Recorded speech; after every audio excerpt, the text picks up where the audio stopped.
The Anaconda movie had a $45 million budget, which is actually decently big for a B movie. We're talking about Anaconda, yeah. back back in the 90s.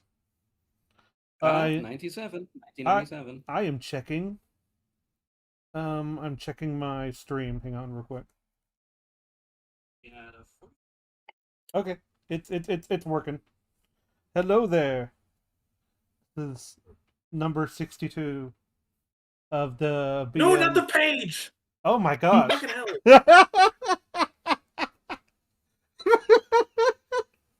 You know, has anyone ever seen True Lies?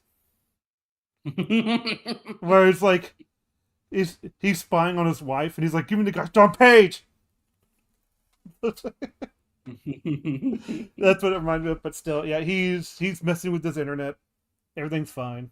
Hello. You did this to your Chicago. So what about I don't have a this is going to be a long one. I'm going to do a short introduction. I don't watch Red Letter Media, but I've respected them in the past. That respect I is watched getting them. down, you know? I Hello. watched. I watched. I watched them sometimes. Yeah. It's like Um, occasionally I'll go like, I'm gonna pop on a Red Letter Media video. Why not? They're kind of the best channel if you're going for Star Trek stuff because they're kind of big lore heads for mhm. Star Trek. I love Star Trek. Like I'm definitely like when Star Wars was in the when when all the stuff ended and then like Lucas arts or whatever got downsized or reduced so much that like they didn't exist. And I was like, there's not really Star Wars content. So I went to go Yeah. watch Star Trek. And that got me into so I started with the original and then the cartoon of the original and then TNG, Deep Space Nine and then Voyager. And then Enterprise. That's where it ended. I'm like, all right, I've had enough. Like, and now that's gone downhill. Red Letter Media respects a lot more about Star Trek than do about Star Wars. They see Star Wars as like the lesser I think sci-fi. I think they see Star Wars as kind of pulpy sci-fi. It's kind of pulp sci-fi where this they think that the storytelling doesn't have to be as strong or as consistent. So it's more just about the fun factor. I think While they're Star Trek puts a heavy, they think Star Trek puts a heavier emphasis on actual mhm, writing quality. because it has logical things that even though it's all about this science mumbo jumbo that they just make up. Like, I mean, also that there's a heavy emphasis on kind of the intellectual parts of sci-fi being yes, stuff like the it's high frequency, sci-fi. the nature of like interacting with different species. The Hmm. I forget what the name of the protocol is. The one where you don't interact with a species that hasn't like Um, spacefaring yeah, like it's technology. Yep. you don't mess with their natural development. The Um, prime the the Prime prime something Directive. prime directive. Yeah, that one. It's and you know what? I like the Prime Directive. It's a really good sort of hands-off approach to like species natural development. Yeah, Wait just a minute. Mhm. let them Anyways, develop. Wait a minute. Red Letter Wait Media. a minute. Hmm. Will this have any spoilers to Andor season 2? Oh, I didn't think about that. I'm not sure. It might. Well, Since they had an image of Andor. When was this made? Like, was this recent? yeah, this is like a few months ago. Yeah. Oh, that's No. probably gonna have spoilers. This wasn't a few months ago. This was like a month ago. Hmm. It's There's a probably few Andor still spoilers, is what yeah, it's probably gonna have D Andor like Frostroid season two says. spoilers. Um, Okay, well, I'd rather not have spoilers to Andor season 2. I don't mind, but if I don't know what to do about that, I didn't really. Yeah, just live with it, Frogo. Yeah, I'm sorry. I really don't want. Do you want do you want me to do this alone or like? No, no, no, no. I mean, I've seen Andor season two. I don't mind. Oh, okay, that's good. I Um, like it a lot. It's really good Star Wars. all right. uh, I know a few I think things from it already. I think you might just want to skip those parts. I guess. I'll It try my might be. It might best. be important to the discussion, though. Yeah, that's the thing. Andor part is way later, so you can leave Oh, if he has to.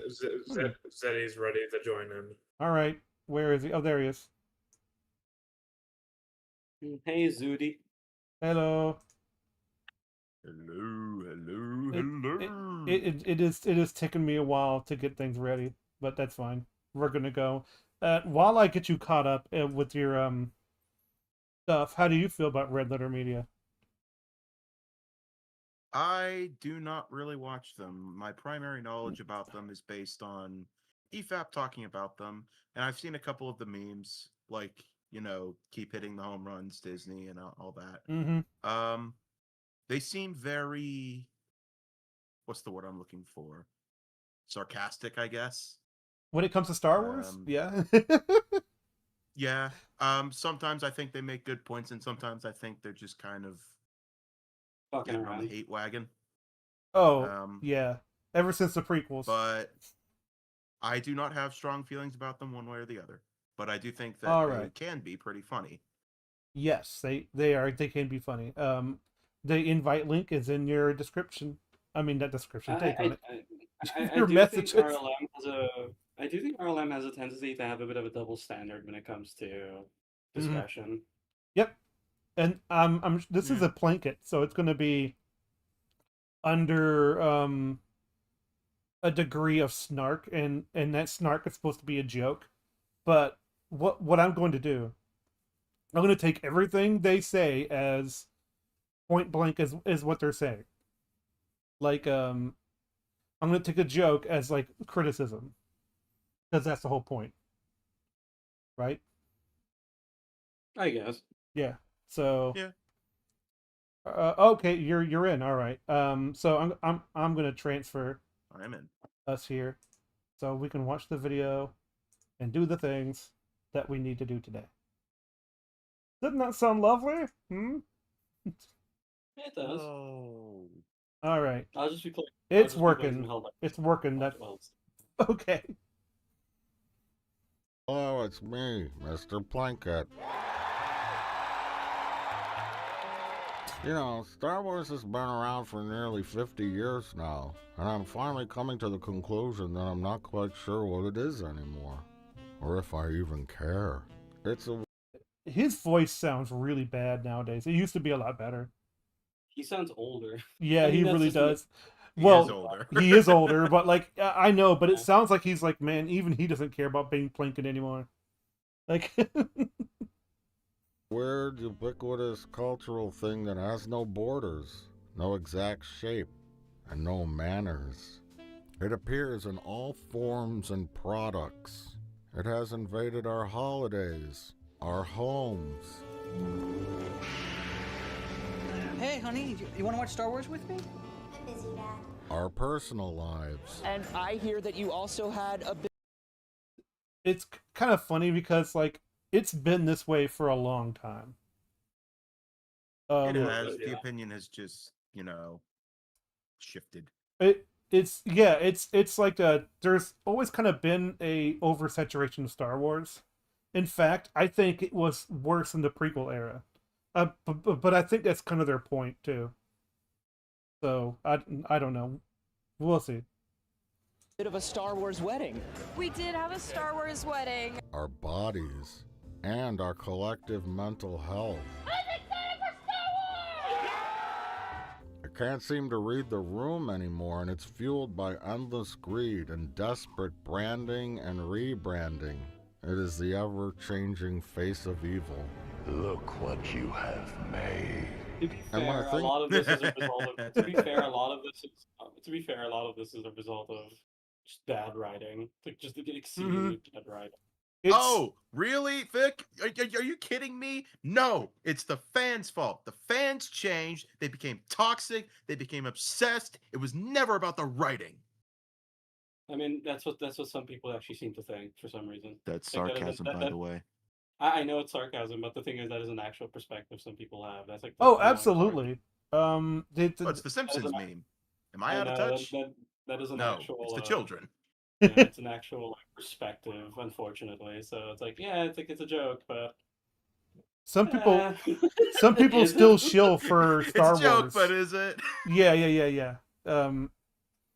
The whole thing of like they felt this way for a long time, and it's like I think the vibe from this is like, yeah, It's about time you guys caught up with us. It's like, no. It's not Disney that's the problem. It's the people who work at Disney. Like, the people who write this stuff. You know, Wait, so the people who have the It's property. not, it's not Disney's fault. It's the people working there at Disney. So you mean it's It's It's not the Disney. plane that crashed. It's not the plane that crashed. It's the pilot. Sort of. Like, Hey, 9/11 joke. Yay. I just feel like dude. it's a bit of a distinction without a difference in this sense. Well, yeah. It's like going like I didn't but shoot Vic. The bullet did. No. Well, the only thing So the gun did. that I can say contrast that would be Andor. Like, he works at Disney, but he landed the plane. Yeah. So And everyone cheered. yeah, exactly. It's like there are a bunch of like bad writers in Disney, but I wonder if it's like from the top down. Like, is it Kathleen Kennedy's fault? Is it Disney's fault? Is it the people directing it? The people writing it? It's like, well, it definitely becomes a case by case basis, but yeah, they're all at fault. I would say so. Yeah, it is Disney's fault. Is everywhere and omnipresent. It has the danger of also being nothing at the same time. Star Wars used to be simple and fun. It was about Luke, Han, and Leia having adventures fighting the Empire. Alongside them was a cast of colorful and heroic, likable characters, as well as great and memorable villains, too. Watching the films, we laughed, I need to we rewatch cried. the original trilogy. Well, again, these were better written. That's why you remembered them. And Yeah, like that's kind of why you remember them. Their simplicity wasn't necessarily what made them like so likable. It's that there was more to it than just that. yep, there's a lot of things that are complex. In like Star Trek is complex, not simple, but it also has likable characters. And like well, I should say like the scenarios are simple, but the way they go around it is complex. And we were enthralled by the adventure and amazing groundbreaking visual effects. Are you old enough to remember a time when people used to say, "You should see that movie, it has amazing special effects"? Now amazing special effects are a Honestly, I don't prerequisite. really. Now people I don't complain really that hear the that. CGI looked bad. Or they Maybe say I'm just. Why is it these not aren't possible? exactly the Why way is I it- want. Pause. I Take agree on. with Vic. I don't really hear that anymore. I mean, I Um, don't really hear it anymore, but at I the same time, do. I've never really heard it. I've never really heard it. You know, the whole it has amazing special effects. It's like the last time I heard that was like Avatar. Yes, Like, exactly. okay. The To be Way of fair, Water, Vic- specifically. To be fair, Vic, we didn't grow up in the 70s or the 80s. I know, so I'm guessing he's coming from that perspective, which probably just means he's really old. Well, I know where he's coming from because I'm the oldest. So it's like, yeah, I mean, the technology has gotten to a stagnant point where it's not really that impressive anymore, unless you're Avatar. I mean, it still is impressive to some degree. It just really Mhm. depends now on how you actually use it. Yes, it's a Like, tool. the actual like impressiveness comes from the fact that you're actually using it well, rather than just Mhm. showing it off, going, "Hey, look, look what I got." It shouldn't Yeah. be the main instead of the movie, but yeah. Well, there are like certain things like the Time Machine was the H.G. Wells Time Machine movie was the first noted movie to have like special effects like awards given to it because it went out of its way to try stuff that's different and groundbreaking. So it was like, and it looks neat. I'll say that much. It's really kind of When like did that come out? a time capsule of a movie. 1960. Okay.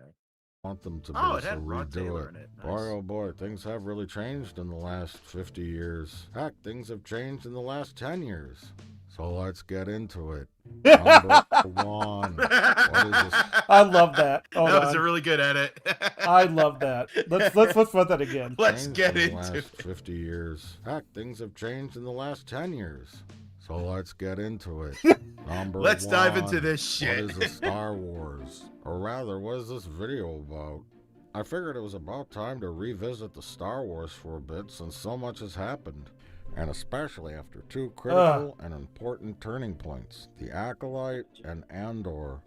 Now I've been watching. Why is the What Acolyte? a year for Star Wars. I guess those are turning points in the sense that they're the ones that really divided people. Like a lot of people are still very pro, very pro Mandalorian and stuff. So that wasn't really a turning point. I think Acolyte and Andor are two very strong turning points for Star Wars. Very scary. I think it's a lot simpler than that. I'm Well, very what's scared what funny he's is- gonna say here. Yes. The point that I jumped off was actually Obi-Wan Kenobi. That's when I realized, oh, you don't know what you're doing. Okay. Well, the problem is RLM likes Kenobi, so Yep, they do. But the thing don't is, though, forget. so the reason why I think they chose Acolyte is that it got the most attention for being bad. And then I mean, it was almost like it was Deservedly. famously bad. It was famously bad. yeah, and then It's not- it Andor. wasn't just bad. It depicted like the opposite morals that you really should have. Especially from Jedi to Unironically. Sith and stuff like that. Like, there's ways to Yeah. make Jedi's the bad guys. Just have it be Well, like, they didn't make them. well, yeah, it's kind of funny. You made them morally ambiguous, both of them. It's like, but if you had good writing, that could be a lot better. But the thing about, and then on the opposite hand, you have Andor, which is noted for being good, like by people, even though they're both And Disney era things. Also probably considered morally ambiguous. Oh yeah, because it has better writing. So like, when the good guys have to make sacrifices to defeat the Empire, which includes maybe your own people. Yeah, I mean, the thing is, like, Andor kind of took the whole idea of the rebellion and kind of gave it a bit more of a Edge. feel of like Mhm. what, kind of an edge, but not like in a Grit. bad way. It showed you what actual rebellions have to do. The whole thing Mhm. of the sacrifice needed Give to give 'em actually grit. win. It gave them a nice sense Where's of my grit, water? like Zeddy said, Stretch. which is neat. It was really neat to see. Well, yeah, Because again, it's like the whole thing of it's inspired. It's actually taking advantage of the fact that Star Wars was partially, George Lucas was partially inspired by stuff like World War II for Vietnam War. the aesthetics, the aesthetics and nature of Star Wars. And if you look at the French Resistance, if you look at all the resistance groups that fought, they had to make a lot of sacrifices when they were fighting the Nazis. Well, it's It was not never just easy. World War II. It's also like this sort of Vietnam War sort of idea of like if you have to defend yourself, you have to do it in ways that the civilians Guerrilla. could be the enemy, like the people you're trying to police. You know, it's like you can't just go out and shoot them. Instead, they do martial law, all this stuff, which may make it tighter for the make security tighter, but it also increases chances of resistance. So it's like it's a really interesting way of I think doing it's less the Vietnam rebellion. War and I think it's closer to kind of Nazi occupation than Vietnam War. Especially with the secret police and stuff. It's like, especially with like the Imperial Police and Of course, yeah. ISB stuff. It's like, no, it's a lot closer to German occupation of like Europe and stuff. I mean, did the Viet Sure. Cong ever blow up a planet? I don't think so. I feel like that honestly feels like something the Nazis would do. If given Yeah, the it's option. kind of my point. Yeah. Yeah. Some of this crap here and there, but with new shows coming out and announcements of new trilogies and things starting. Hey, Oh, did you guys hear? hey, by Ryan the way, Johnson. I think the Ray trilogy got yeah. scrapped. Oh, well, that doesn't surprise About, me. about fucking time. About fucking time. It's yeah. Remember when I said over and over again? It's definitely happening, guys. It's definitely happening, guys. And that gave like YouTubers enough cope to go like, see guys, the Ryan Johnson trilogy is happening. so It is different. happening. so It different. is happening. It is happening. So Schrodinger's trilogy. It's simultaneously always happening and never happening. it's always funny that like it's the Ryan Johnson's the same thing. His trilogy's coming, right? Like no. I was talking about Ryan Johnson's trilogy. Oh, I'll talk just about. imagine- There's also the Ray trilogy. That's also never happening. I'm just imagining like I'm picturing like Ryan Johnson went to Disney a long time ago, and went like, "So is my trilogy still happening?" I was like, "Yeah, Ryan, it's happening, it's happening. We'll give you a call though. We'll give you a call, okay?" And then Don't call us, he's we'll still call you. waiting for he's still waiting for that call. Oh yeah, He's he's like Joyce Byers in Stranger Things, just sitting next to the phone all day and night. yeah. Oh yeah, like one Ray movie, I can see that happening. But I think what they're doing Trilogy, is nah. that nah. I think what they're doing is they're waiting for the Mandalorian and Grogu movie, and they're seeing what that will do in the box office. Then they'll get That started. sounds, like that sounds the- like certainly a way to go about things. Mhm. It's like the Superman Yep. movie. It's a test to It- see what people will want. Then it's like, Matt Reeves, you're on. Go, go, go, go. It's Yep, and I couldn't be happier. yeah. Anyways. And unstarting and being canceled, and maybe more Obi-Wan shows, Darth Maul dancing videos, Yoda shows, Baby Yoda movies, Grimace shows. Wait, was he a Star Wars Muppet?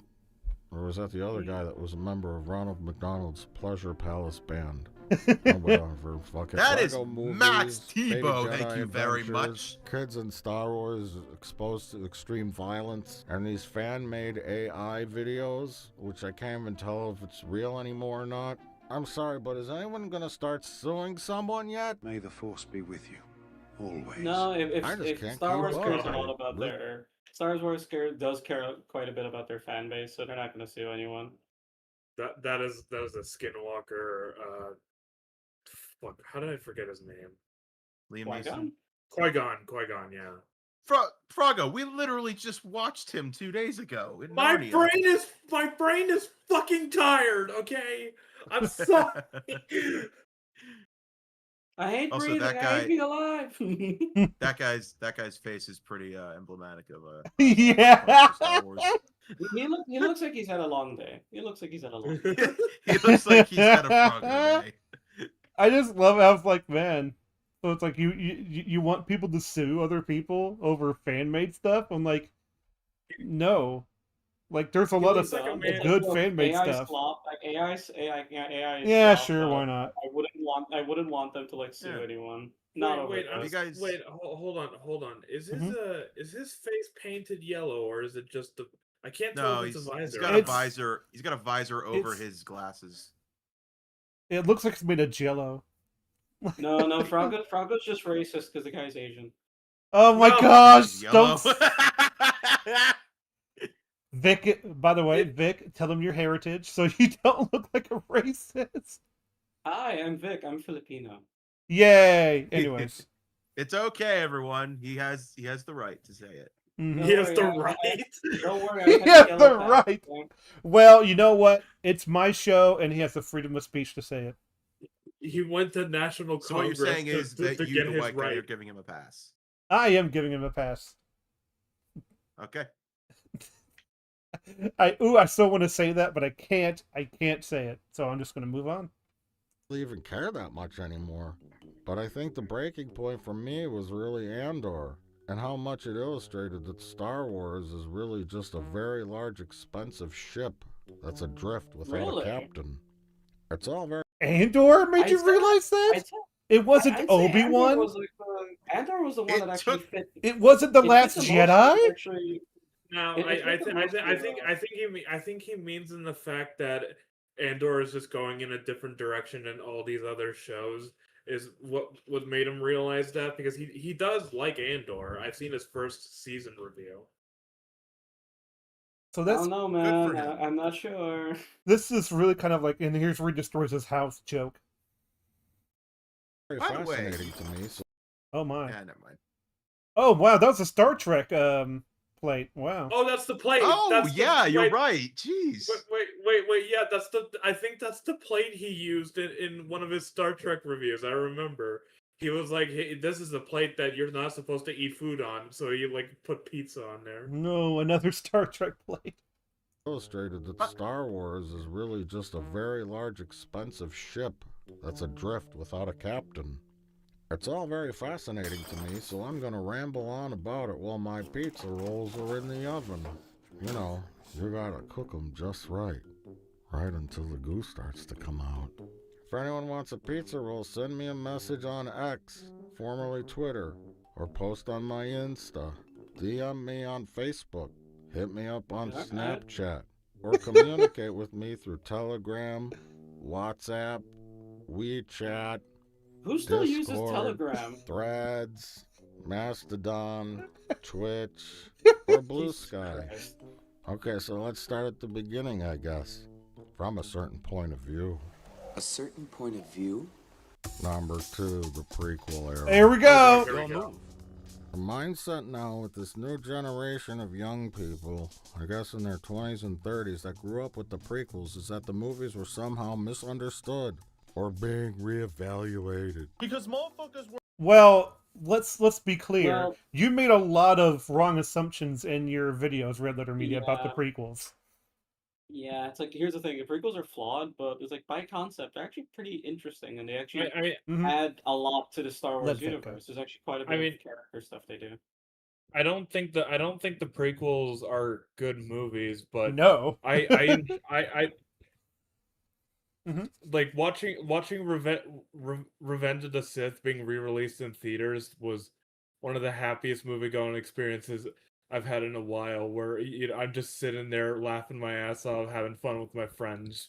But yeah, while I don't agree the prequels are good, people could still have fun with them more than they're more fun than the fucking the- sequels. There are parts of them that are genuinely good, and there's a bunch of world building stuff that just the sequel trilogy Yeah. just didn't do. It's I Yeah. also, sorry, I also agree mhm. with Froggo on the enjoyment. I also saw Revenge of the Sith in the theaters when it came out again. I forgot how many memes are in that movie alone. It's actually Yeah. nuts. The prequels may not be very good movies, but they are extremely watchable, I would say. Oh, And yeah. that's not something I rewatchable. can Yeah, really like rewatchable too, yeah. And that's not really something I can say about, the sequel No. trilogy and most of the TV shows.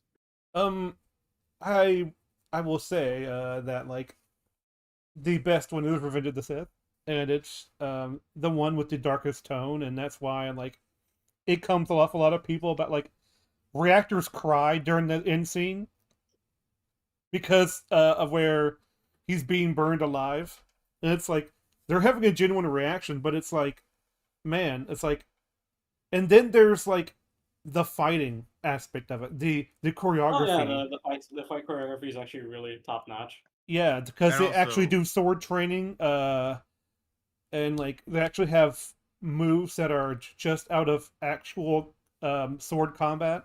Like, And also, we have to mention the Oscar-worthy music. the, Oh, the especially music, Revenge the of the music Sith. is fantastic. Yeah, John Williams went insane on the track. Revenge of the I'm Sith has one of the best scores of all time for me. Scores, yeah. yes. I seriously don't know why Revenge of the Sith didn't win Best Soundtrack. Well, maybe because it's not a good movie, but I mean, It what didn't did even win get Best soundtrack? nominated. What It did didn't even win get Best nominated. soundtrack? In 2005, let's see. Okay. As when you search that up, I will continue. Yeah, Yes. We're in theaters witnessing this peak ass fight. Like literally the It's- coolest I do lightsaber hate. combat we I have do ever hate gotten it. at I that do point. hate Zoomer language. I do. Oh yeah, hate it's Zoomer language. peak. It's like that's a word I know that's going to be replaced in like Yeah, it's, months, and like it's annoying because I've used peak, but I've used it as like a joke. Like, when I see something really bad, like when that I was should be. watching Alien Earth with Hevel, I was talking to him and saying, "This is peak television," while we're watching some of the dumbest characters. I've This ever is real seen. cinema. Peak cinema. Okay, Peak cinema. so the music original score nominees in the 2006 Oscars, which were for 2005, Mhm. Pride and Prejudice, Munich, Ah, Memoirs of a Geisha, and The Constant Gardener, and the winner was Brokeback Mountain. I wonder why. huh. Yeah, I wonder why. Yeah. Also, 2 of these were John Williams. So So I mean, he did a lot of work in the 2000s.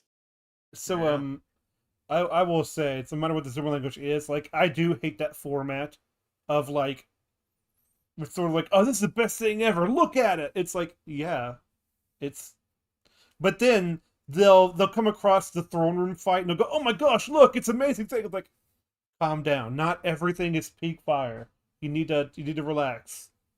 Like, Oh, I will say, I was well, looking up sound editing, mixing, visual effects. And I was like, surely it got nominated or won in those, and it didn't. I was like, what beat it? Oh, King Kong. Okay, fair enough. Oh, okay, yeah. Fair Fair, enough. fair, very fair. Also, the only thing you should use peak in is like when it comes to your computer, peak performance. You know? Or with your car, peak performance. Yeah, exactly. As much as we And very- love the original trilogy lightsaber fights, the duels in the prequels were much better. They're more action-packed, better. I wouldn't say they're Maybe better necessarily. It's not necessarily the action that really makes them fun. It is a partial aspect, but it's also the choreography. Like just It's also the character. the characters actually involved. When you see Mm-hmm. Anakin and Obi-Wan fighting, you're seeing two friends kind of put into a position where they really do have to fight. Well, I'm talking about the original Yeah. trilogy stuff. Yeah, they're slower, Oh yeah. but I don't really mind that because there's so much character behind it, and like And to be fair to there's a lot of Phantom Menace tension. and Return of the Jedi, and to be fair to Phantom Menace and Return of the Jedi, the fight choreography isn't bad. Like it's still No, good. it's- The only movie with like very goofy choreography is Obi-Wan New versus Hope Darth New Vader. Hope, which is for a very good reason. Yeah. well, Also, Mhm. this is okay. Last thing about the Oscars, I promise. But the only thing Revenge of the Sith got Lies. nominated for was makeup. I just Oh. find that so Ma- stupid. That's Which, interesting. I by guess the it's way, because of some of the was stuff they did. beaten by Narnia, which we watched 2 days ago. Oh, Oh wow, yeah, I can see that. I can see that. Yeah. They're choreographed Yeah, I agree with that. and all around better. In my first video about the parallels between C-3PO and Anakin, I discussed how What the Anakin fuck? suffers from something called an Oedipus complex.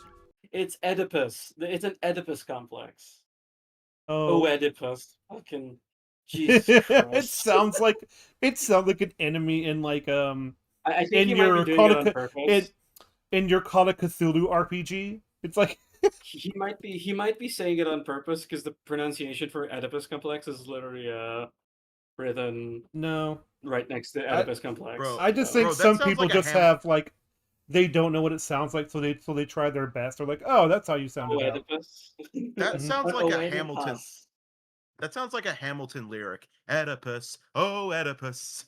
I mean, to be fair, Oedipus is based on a play, Zeddy, so you're not far off. Yeah. It's based on Oedipus Rex. All right. Or maybe not as bad as we all thought. Jango Fett, believe it or not, is better than Boba Fett. While Boba may have been the original, Jango is I a better kind of fighter. agree. Nope. I still mean, he bad. definitely had a less embarrassing end. Nope, it's still bad. And I'm like, no. It's still bad, but there are aspects to those movies that are good. Because Riddler to me is known as a prequel hater. And it's like, and we're still talking about it. They can't let it go. I mean, yeah. Anywho, what was I saying? Oh, yeah. This generation, millennials or Zoomers or whatever the fuck they're called now, have an entirely different perspective than an old timer like me.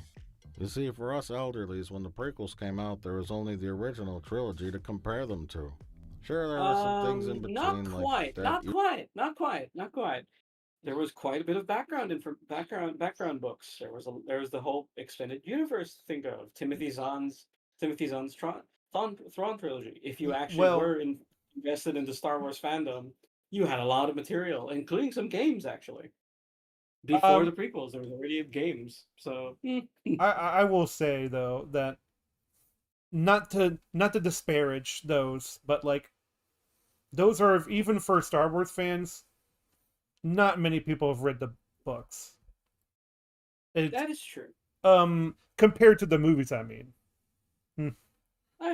True. That's a true thing. But Yeah, but you know what I mean. it did exist. So if you were looking for something, you could find it. Like yeah, and those were actually big enough to be bestsellers. Like they did sell quite a bit. absolutely. Maybe maybe they weren't as popular with like the general populace, and that's mostly just because a lot of the general populace doesn't fucking read. But Well, more like they're Pacific kind of readers, or they don't have time to read every single thing. I mean, you don't have to. You can pick and choose. Like you can just read the Exactly. Thrawn trilogy if you Yep. really feel like it. It's like, And there's also like, of course, it sold well. It has Star Wars on the cover. Like at the time, yeah, it was hot. Like, exactly. So, but Oh, that's hot. they That's hot. they could have bought it and then not read it too. So it's like that does happen where they just buy a book and never read it. Like that's disappointing. yeah, but Bro, that happens with movies. I've got a ton of movies that I just want to own. That I think the most commonplace thing now is games. It's like, buy a game, still there. It's like, Oh, that's Frogger. Hey, Frogger, you feel called out yet? I still oh yeah. I still need to play RoboCop Rogue City. I have it on disc. Yeah, I recently played through it, like I think last month or 2 months ago. Fucking awesome game. It is a well-deserved 7 out of 10. The game tries really hard to be like a good game. It has the jank, and it has a lot of Euro jank, but it has a lot of charm to it too. You can tell the people who made this were Like- RoboCop fans. Like I love the combat. The combat's so much fun. this little boy from the basketball court goes up and asks you to do the robot, and you can, like, Yeah, he's like, you can do the yay! robot. But One of my favorites is again, it's just a little thing like making nut shots like critical hit. That's always funny to me. That's hilarious to me. You get a nut shot as a critical hit. So like, that's great. That's great. So yeah, it's kind of funny. He says like, well, Star Wars has always been a bit silly because it had I was going to call them teddy bears, but they're not teddy bears. They're freaking Ewoks. The Ewoks. Yeah. It's like I'd like to point out most people kind of Ewoks? didn't really like the Ewoks when they showed up because they felt kind of Childish. clashing with the rest of the tone. Yeah, it's like they felt childish and clashed with the actual tone of A New Hope and stuff. It's like, oh, what about Yoda? Yoda was playing like the whole time. Yoda was just fucking around. That wasn't like the real Yoda. He was testing. Yeah, he was testing him. He was trying to see if Luke would actually be I able mean, to to be discern. fair, when I was younger, my favorite of the original trilogy probably was Return of the Jedi. Me too. Not necessarily just because I was a kid and they were cute teddy bears, but mainly No. because it's like Return of the King. You know, it's all the payoffs. Yeah, I will We get to say see Luke beat, Vader, kill the Emperor, yada yada. and I'll never forget. I still feel Well, really. not kill the Emperor. I but, still you know. feel really sad for that Ewok that gets killed in the middle, and his buddy tries to wake him up, Yeah. but he's dead. Oh, Wicked. Yeah. And it's Wicked like, died. oh man, it's like, Oh, and you man, hear his geez. little That was cry, sad, yeah. and I'm like, He's like, "Oh." yeah, there's actual like them dying. They're doing it like it's not just cute things. They're actually trying to help. So it's like, yay. So, Oh, yeah, anyways, I always remembered that cut in the movie when Lando's like, "We gotta give him more time," and then it cuts back to the Ewoks getting blown up by. We've got to give him more time. And I was like, "Man, that was rough." It's and also this is the Ewok Adventure, which is a live action show for kids. So, anyways, Ewok adventure movie, whatever, novels, comic books, video games, etc. But most normal people didn't waste their time with that shit. Back True. in the 80s and 90s, nerds weren't cool. And if you were caught reading a Star Wars book in high school, you got your ass beat. To say these films were awkward. I have actually read the Force Unleashed book. that's something. Like the one Star Wars book I bought.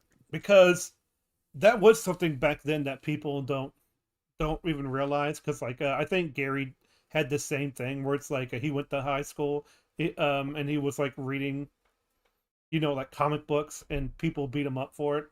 It's like, yeah, like that's something that happened back then. People don't realize that nerd culture had to grow up, sort of through the bruises and stuff, and that's why we're the most passionate group ever, because we got to this point. It's a part of pop culture and regular culture, and you have to deal with it the way it is, not the way you want it to be.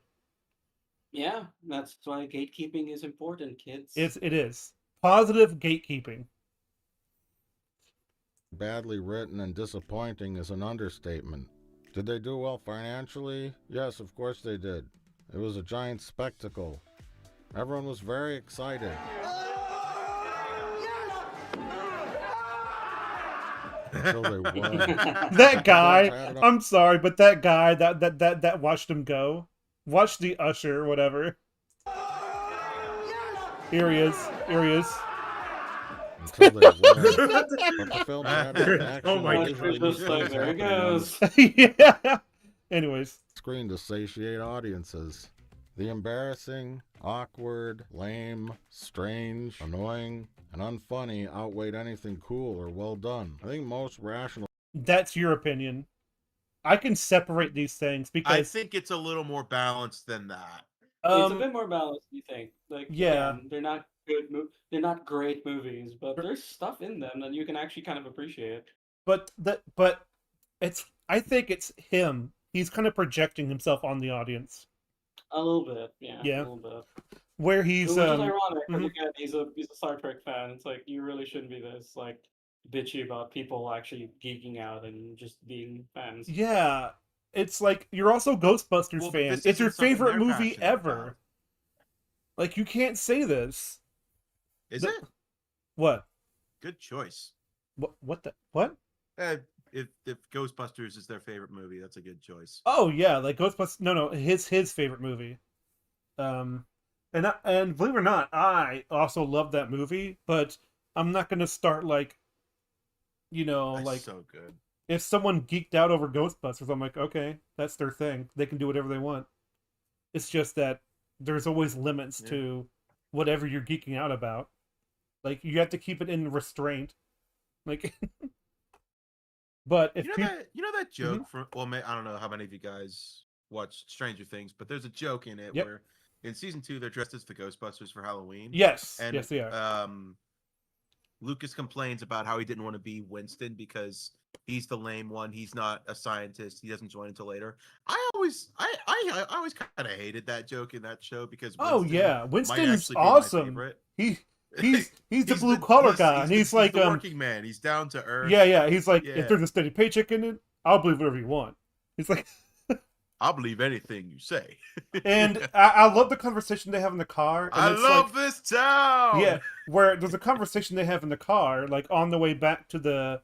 It's like and they talk about like the end of the world and how they talk about the Book of Revelations, how like the people are coming back from the dead. Yeah. And so Judgment Day is coming. And he gets that realization because he's the most down to earth guy. So he brings up no down to earth common sense Ray, sort of thing. The geek. Yeah. Yeah, he's with Ray the geek, and he brings up the Bible, and it's like, yeah, maybe there's explanation to this beyond the scientific. Also, that's a big Twinkie. Yeah. Well, Actually, I was thinking of another line, but then I thought of another line. I was gonna say, "Man, I have seen shit that will turn you white." Yeah. But then I realized, oh wait, how can I not mention Ray? If someone asks you if you're God, you say yes. That's not that. No, that's Egon who says that. But yeah, Egon says that. No, it's Winston. Oh, it is. All right. No, it's all Winston. Right. All right. Yeah. Go get her, Ray. It's okay. That's Venkman though. yeah, I know. No, that was Winston. Okay. Man. I always. Anyways, they're all great characters, but like the whole point of this. Oh yeah, I love them all. Anyways, let's get back. Well, people can agree with that. We all Back know to at the Star time Wars. that something was wrong, but couldn't quite say what. George had grand ideas about telling a very different type of Star Wars trilogy story, which is admirable, but I think he lacked the skills in the writing department to handle such material. Yeah, I think he didn't have a lot of more skilled writers in the writing department with him to actually like help. There's more to it than that. There's a bit more to it than that, but I feel like he didn't have a lot of people also like telling him no. Yeah, exactly. During the first Star Wars, he had How could they look at this? some people and be like, you need to pull back, on this part. How can they look at this and not think, George, do you think you're going too far in a few places? No. Here's the thing. It's like when you have a vision and you think things are going along in that vision, and you don't think you're doing anything wrong then.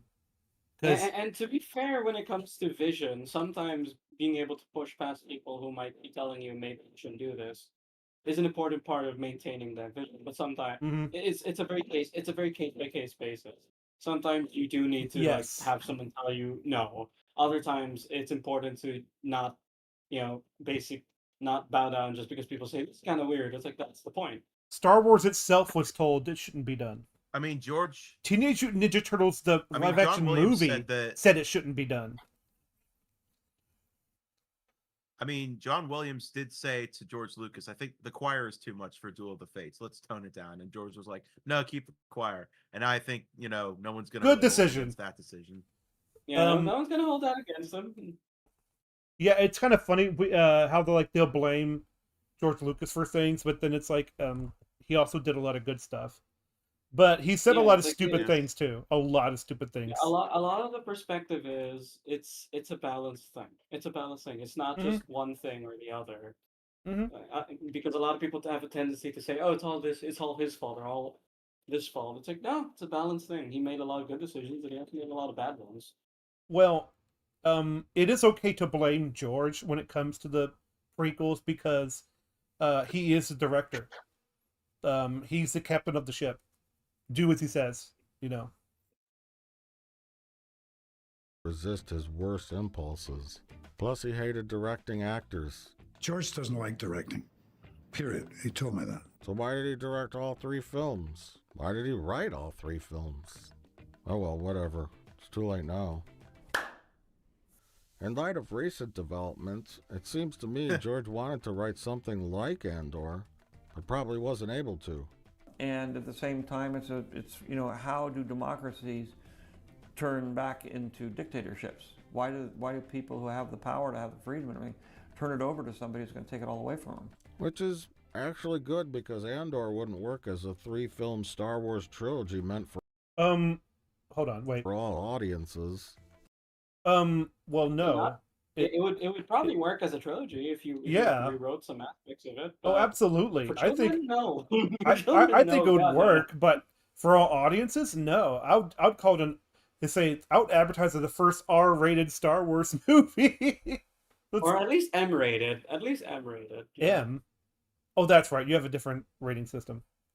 Well, no, we actually have R rating. It's just that we also have a bunch of other weird fucking ratings. And okay, because we're going. I'm going from the United States or whatever. No, not that. It's the Film Association of America. Yeah. Fag? Yeah. What? Yeah, Film Actors Guild. Fag. Hey, we're talking about cigarettes, okay? It's a bundle of cigarettes. Well, no, we can't even talk about that anymore without getting age restricted. That's okay. I said it's not for children, so we're fine. It would not work. At all. The original trilogy balanced the more serious elements of the bad guy's plans and actions with levity and things kids can enjoy without going too far in either direction. So what is the secret ingredient that makes Star Wars I don't know. The work? Ewoks were pretty far into the kids' territory. Oh yeah, you can definitely tell. They were pretty far. When Luke saw his charred aunt and uncle, for kids. Yeah, you see like literally their charred bodies, or see the guy get his arm cut off in the bar. It's like, oh, jeez. Well, the thing is, there's blood. It took its audiences seriously. That's the thing. It didn't talk down to the audience. That's the difference. Like, it didn't think you were stupid. Yes. When George Lucas goes like, "It's a film made for 12-year-olds. Why are you complaining about it?" And you look at Revenge of the Sith, like, Master Skywalker, there's too many of them. What are we going to do? I'm gonna fucking kill you. Is what I'm gonna do. Don't. Okay, Timmy, I need you to just look at the chairs. Okay, just look at the chairs. Just look at the chairs, Jimmy. Okay, Jimmy, you gotta look worried because he's going to Jimmy, your eyes are made of glass. When he stabs the kid, he's like, "Does it hurt?" Oh, a fucking Jedi is running to where the kids are, and it's like the Blair Witch Project, where one of them's standing in the corner. Yeah. Masterful directing, George. It's like an Oblivion NPC. It shoves up real close to the kid's face, Master Skywalker. There's too many of them. What are we going to do? What are we going to do? And then there's a bunch of choices, and you say, and in parentheses, it goes ... in the parentheses, kill them. Like, Ignite lightsaber. yeah, Like bring a it out. One like of them's an like a essential holographic, NPC, so he can't die. He's like, "What are you doing here?" Oh no, it's that's as Reva. As he encounters the kids, and the kid says, "What are we going to do?" A holographic Palpatine shows up at the corner of Anakin's viewpoint and goes like, "Press the square button to slash your lightsaber at the kids. Do it." It's the Darth, dude. Order 66 and the Temple is the Darth Vader tutorial because it's all kids. It's all teenagers and kids. That's that's the Revenge of the Sith fight game like level. It's like you go through there and stuff. It's like but there's no kids, of course. Anyways. They're taking the subject matter really, really seriously? Is it purely fan service and action-oriented stuff? AKA Star Wars porn? A lighthearted approach? Taking new and weird risks? I don't know. Let's discuss further. But first, let's eat. Hi Harry, it's George Lucas, creator of the Star Wars saga. Listen, I heard you're talking about Star Wars again. You know, just Misa getting, you know, kind of pissed off. Misa kind of irritated. You know, I warned you about this. I told you, you know, keep Star Wars out of your filthy mouth, but you didn't listen. So I'm gonna give you just one more chance here to just take the video down and just don't move forward with this project, or else you know, I'll be forced to you know, do a force chokehold on you or something. No, but seriously, I will take you for everything you've got, which I know is probably meager at best, but you know, I just, you know, I'll do it. I'll do it. This is me worked up. You hear how angry I'm getting, Harry? Hear my... The mailbox is full and cannot accept any messages at this time. Goodbye. That was good. I like that. Number 3, the Disney takeover and the sequel trilogy. You know, it'll give me a chance to go off and explore my own interests at the same time. I feel completely confident that Disney. I mean, the thing is, his own interest was oh, he's showing everybody dying. The interesting thing is, his own interests with George Lucas was They Shall Never Grow Old. That was his project after Star Wars. Was They Shall Never Grow Old, which is a really good documentary. So I just love how like with the and then it shows everyone getting destroyed. All his characters are just dying. It's like, yeah, don't you love Star Wars? Thanks, Disney. I don't know why, but looking at this image, all I can think of is your idol from K-pop Demon Hunter. Oh, why your idol? Your idol. Why? I don't understand. Why must you invoke that shit ass movie? Oh. Hey, it's like the StarArs prequel. There's good stuff in it. It's mid at best. No, fucking isn't. It has the most flawed fucking morals I've ever fucking seen. Well, it's got good songs and visuals. You see, and the evil people are only nice when they look like humans. Well, no, most of them aren't, because they still, you know, turn demon at the end. Well, exactly. It's only one fucking retard, and he dies anyway, like a bitch. Anyways, let's not talk about that right now. That movie. I think of GLaDOS right now because it's on this thing, and it's like, oh, it's Portal. It's a Palpatine. Well, no. Mm-hmm. Have you seen PSA Sitch's video? He makes that comparison, but then at the end he realizes, wait a minute, this isn't GLaDOS, this is Wheatley. Yeah. And I can't play. I don't remember all of them, but he plays a bunch of sound clips that fit really well into the movie. Yeah. I'm for just Palpatine. well because like he's on this arm, and it's like Yeah. disabled crane mode I've been for really busy being for dead. Palpatine. Yeah. He's having a tizzle. Don't worry, kids. I'm not done talking about the prequels, but this next part is important. While maintaining control of the Star Wars brand for nearly 10 years after Revenge of the Sith, and only making a few Clone Wars products, George Lucas decided to sell it to Disney of all places. Blue milk. It's ironic, isn't it? Lucas was a man who was always the maverick. He hated the studio system and always fought against it. God, George. Damn, that was a look back then he had. Yeah. Yeah. How true is that he was a maverick? You know, I don't know if that's true. That's pretty true. He had difficulty, just like Steven Spielberg.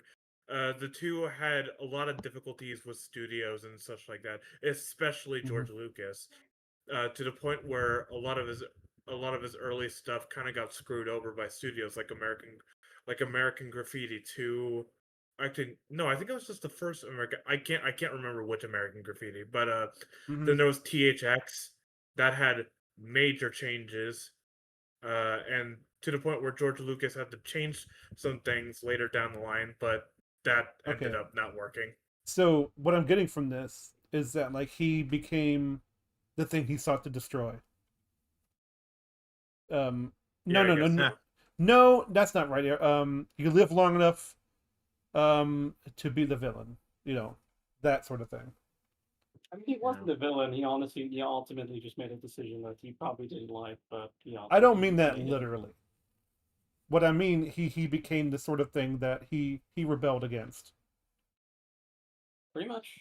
Was the kind of maverick from Northern California. Really. He became well, let's just say like he didn't actually become that, I guess. Yeah, you're right. He didn't actually become that. He just became apathetic.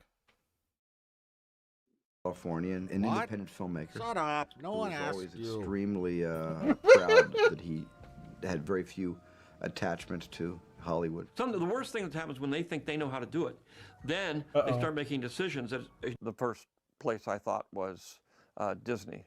In the end, though. Which is funny because I remember from a Red Letter Media sort of video where he talks about George Lucas and the other one Star Wars thing where he talks about oh, dang it, I lost it. I was right there. It was going. That hairline is insane. It's pretty good. It's like a frosted cone. Bless you. Also, nice nice silver chariot behind him. Nice. I like that. Is that Silver Chariot? From No, JoJo? it's not. I'm just kidding. That's Captain it's Mando with his lightsaber. Yeah. It's definitely like a lightsaber thing, but still, I'm just like, hey. But he's yeah. He was pre-Disney. He was talking about like how like people judging his film in the prequels, and it's like they have no idea what they're talking about. They don't even know how to work a camera or a very like appeal to authority, you know, sort of thing. Like it's like, yeah, well, it doesn't matter. Like the finished product is what they see. The work is irrelevant at that point. He became more machine than man. More ATM machine. For me, I look at it as which is kind of, I really don't like that snide remark because he was a good businessman back in the day. When Star Wars first came out, he decided to make toys, and that made him a lot of more money than the movies ever did. Like, I was gonna say, wasn't he already rich? It was more so about passing it on to someone who could take care of it rather than making more money. Because he didn't want to make. He probably didn't want to make more Star Wars, and because of the backlash he got from the prequels. Absolutely. I think also it's just that he wanted, because the thing is, Star Wars was still doing well even during the prequels. I think it's just absolutely. He got tired of it. I think he got tired, and honestly, he made the smarter decision of at least giving it to someone who might do something with it. Yeah, like Leslie Heslin, or wait, Kathleen Kennedy. Kathleen Kennedy. Well, her too. Wait a minute. Wait a minute. Something ain't right. But I don't know, the idea, it's like if you're greedy, if you want to sell toys for from your product or something. Like, no, not really. People wanted Star Wars, and he supplied the demand. That's all there was to it. That George sold the toys. Disney sold the lore inside the toys. And also, like, that's what I said about earlier, that, like, the oversaturation of Star Wars happened during the prequel era. Like, it was on everything. Like, there were books, more books, much more video games, board games, it was on food products. Like, daggone, it's like, they needed to chill out a little bit. Also, he donated what he got from selling Disney to charity. Ah, that's neat. That's good. Neato. I'm investing in Disney because that's my retirement fund. And sold his baby to the Disney conglomerate for buckets of cash. I sold them to the white slavers that take these things and what the fuck? Wait, okay, we have to get this clean. We have to get this clean, okay? For me, I look at it as I'm investing in Disney because that's my retirement fund. And sold his baby to the Disney conglomerate for buckets of cash.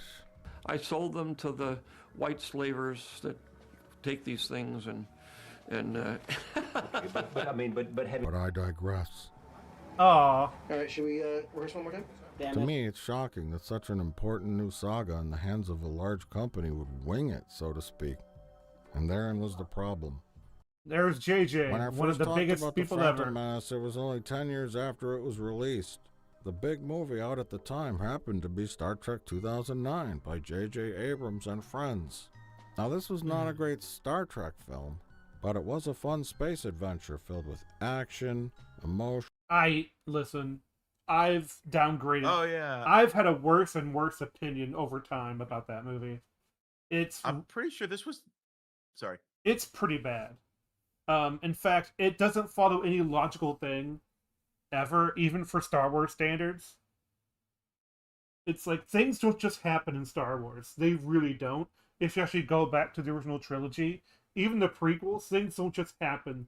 They have a reason and a motive. There is like contrary to like some of like the music beliefs. There is cause and effect in the prequel trilogy. It's not. It doesn't always make the most sense, but there is cause and effect.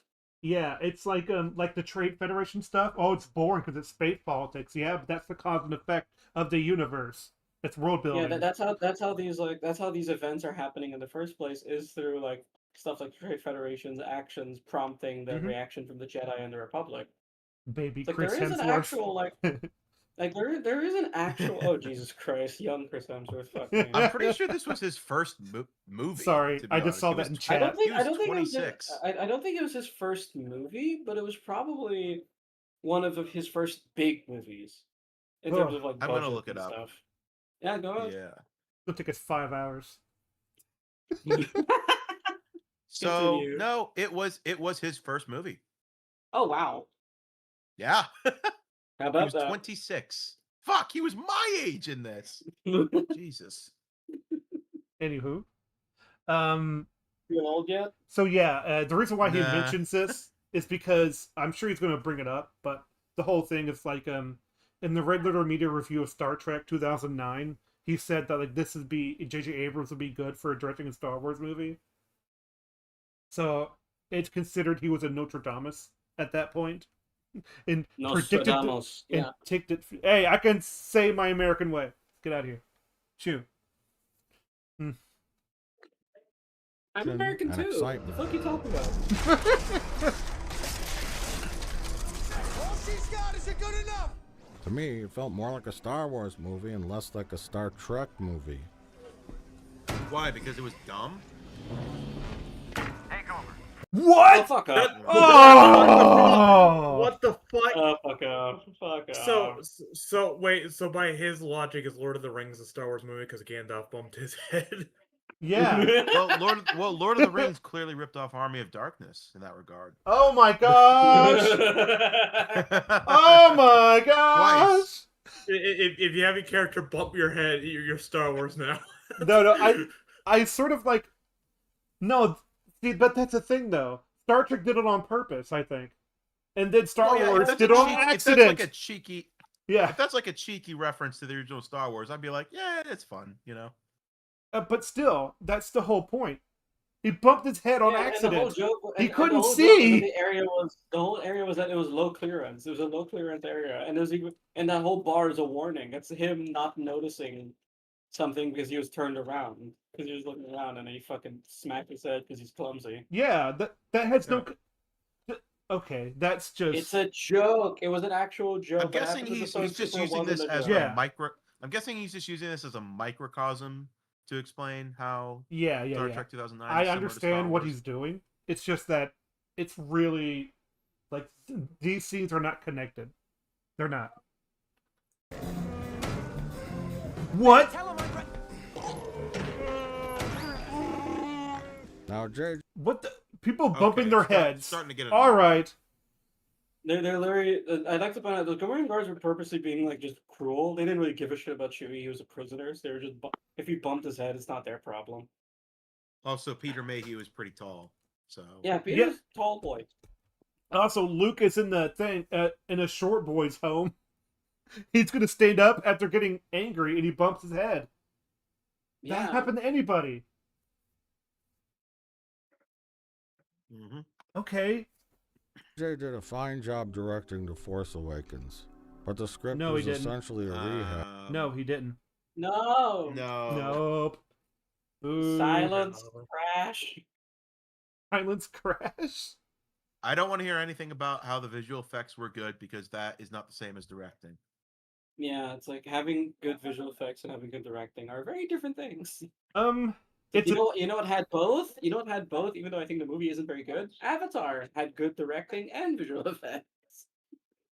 Okay. I was gonna say like The Empire Strikes Back, but all right. Okay. Terminator 2. Terminator 2. Oh yeah, T2. Let's go. T2. Like I was gonna say 2, but then I was like, no, the original. Probably the best like action film ever made. Like it's my god. It's so tight. Up there. It's definitely up there. I'm not sure if it's the best ever made, but it's definitely up there. Well, yeah, no, the best ever made is obviously Armageddon. No, it isn't. Armageddon's still trash. Armageddon's still trash, by the way. Yes, it is. Yeah, sure, but I still love it. Sure. Of course you do. Of course you do. You're the same guy who consumes slasher films. Of course you love it. Oh my god! It's about as intelligently written. No, I think the slasher movies make more sense. Vic's not only going for the throat, he's fucking slashing at the balls too. Jesus. He's going for the nuts. Anywho, this red text. Gosh, a reboot, retelling, reimagining, restart, whatever you want to call it. Reimagining Disney. Even James Cameron knew it. I don't want to say too much about the film. Yeah, definitely. I also have a lot of respect for J.J. Abrams, and I want to see where they're taking it next. You know, see what they're doing. I'm all the Jedi. Oh. I was pretty good at it. From the perspective of a company that just what beats one lightsaber? 2 lightsabers. Hold on, I wanna see what he says about Kathleen Kennedy. One riot shield doesn't block the water. Try 2 riot shields. You know what happens? You know what happens to a frog struck by lightning? I was thinking of that too. we share a brain cell a lot. That reference. Yeah. Yeah. What they're doing with it. I'm all the Jedi. From the perspective of a company that just paid a fortune for this brand name, they needed a movie that had all the elements that made Star Wars successful before. They looked at the stories and they said, we want to make something for the fans. You don't kick everything off with a dark and weirdly off-putting movie that will frighten children. What's what happened? Well, they didn't. Oof. They knew that. Like yeah, Andor made it a point because it was literally working off of Rogue One. It made it a point that it was going to be a bit darker. Yeah, and it succeeded. Also, I don't know. I feel like Wouldn't you guys agree that the darkest thing in the sequel trilogy is probably the opening of The Force Awakens? Yeah, because it's literally like them executing. Oh the yeah, whole that's village of true. civilians. That lighting and the Yeah, they set it on stormtroopers go fire. down, and I'm like, dude, this is kind of Yeah, and that one dies next to Finn and puts blood on his helmet. It's good. That was kind of hardcore, and also Kylo killing the old man. Of course, we need to show how cool he is. Anyways, but still, I get the point that they're doing. Or something that's too specific. You have a gender-swapped Luke, a cute droid, bad guys that are different, but familiar. And throw in some nostalgia, too. Is there a big, giant, planet-sized weapon in Force Awakens? Yes. Oh my gosh, JJ, this freaking super weapons. But I agree with what Plinkett just said. Like, they wanted to do stuff that was familiar, but not too familiar. Like, yeah, I agree with that. Also, people in chat are telling you to be careful about lightning Froggo because of Storm. You know. Wait, is there a storm? Oh. Is it defrosted? Yes. You fucking assholes. And does it blow up? It does blow up. And so there are It go undeniable, down. you know, It do parallels. go down. Oh my gosh, they fly now. It's flying. JJ. They fly now. Yeah, that's what he said. They fly now. That's what he pretty much said. Like, do they explode? Yes. It's like, Bad guys They that blow are up different, now. They but blow up now. familiar. And throw in some nostalgia, Hey, too. Froggo. Is there a big, Froggo. giant, planet-sized weapon? When during 9/11, they fly now. They fly now. oh, Well, they don't. They I'm so crash. glad I'm age restricted. You know, this is getting risque. If we mention 9/11 enough times, this Listen, video will have like the my- fucking disclaimer of just like, hey, 9/11 happened on September 11th. My inspiration is a Twitch streamer who says it a lot, and you know how they deserved it, which is fine. Oh no! What do you mean they? We're American, dude. That's not. Yeah, it's it. Yeah, that's not what I meant. But okay. Oh. In Sorry Force about Awakens? Yes. And does it blow up? It does blow up. And so there are undeniable, you know, parallels. It does blow up. I very purposely wanted to sort of revisit the old in order to start and tell the new. And Old shows. Well, not the prequels. I love things it. People like. It says like the old Harrison Ford. Like, yep. that was the challenge. Well, And again, also, for those who Yeah. What is also like revisiting the old. It's like, yeah, when you're making a sequel to something, you should probably, that's true. respect Yeah. and understand You should the probably previous keep work. continuity. Yeah, you should probably keep Continuity, the continuity. yeah. You know. Instead, this is the first case of it. Instead, we have a abandoned father figure, and who is a drunk and as bad as his job, even though he was really good at it before. I'm like, okay, thanks, Disney. hate it, I could not respect your opinion more. And for those who love it, I question your sanity. The film was fun and True. acceptable, but we were really excited to see where they went next. I find it really Problem funny. was they didn't know where they. Oh no. Yeah. Well, okay. This is a perfect image to pause on because he Oh. said, "If you hate it, I respect your opinion," and then it cuts to Ryan Johnson. Yeah, I mean, he's definitely one of the people who's like, I've never heard someone criticize my film. Yep, never heard criticism. It's like you're lying. You're lying.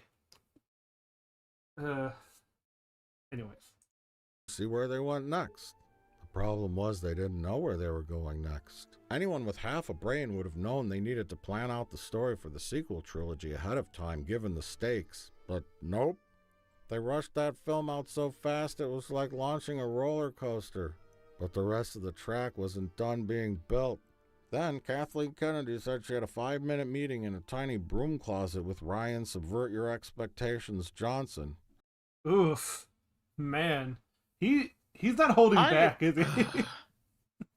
I just hate like how like some terms and names have just been ruined. Like Subversion? the name Martha, for example, you know? Why'd you say that name? And Yeah, exactly. And Yeah. also the term subvert your expectations. They just ruined those terms and names. Well, I do want to do videos on like subvert expectations as like it's not a bad term. It's just it's a neutral term.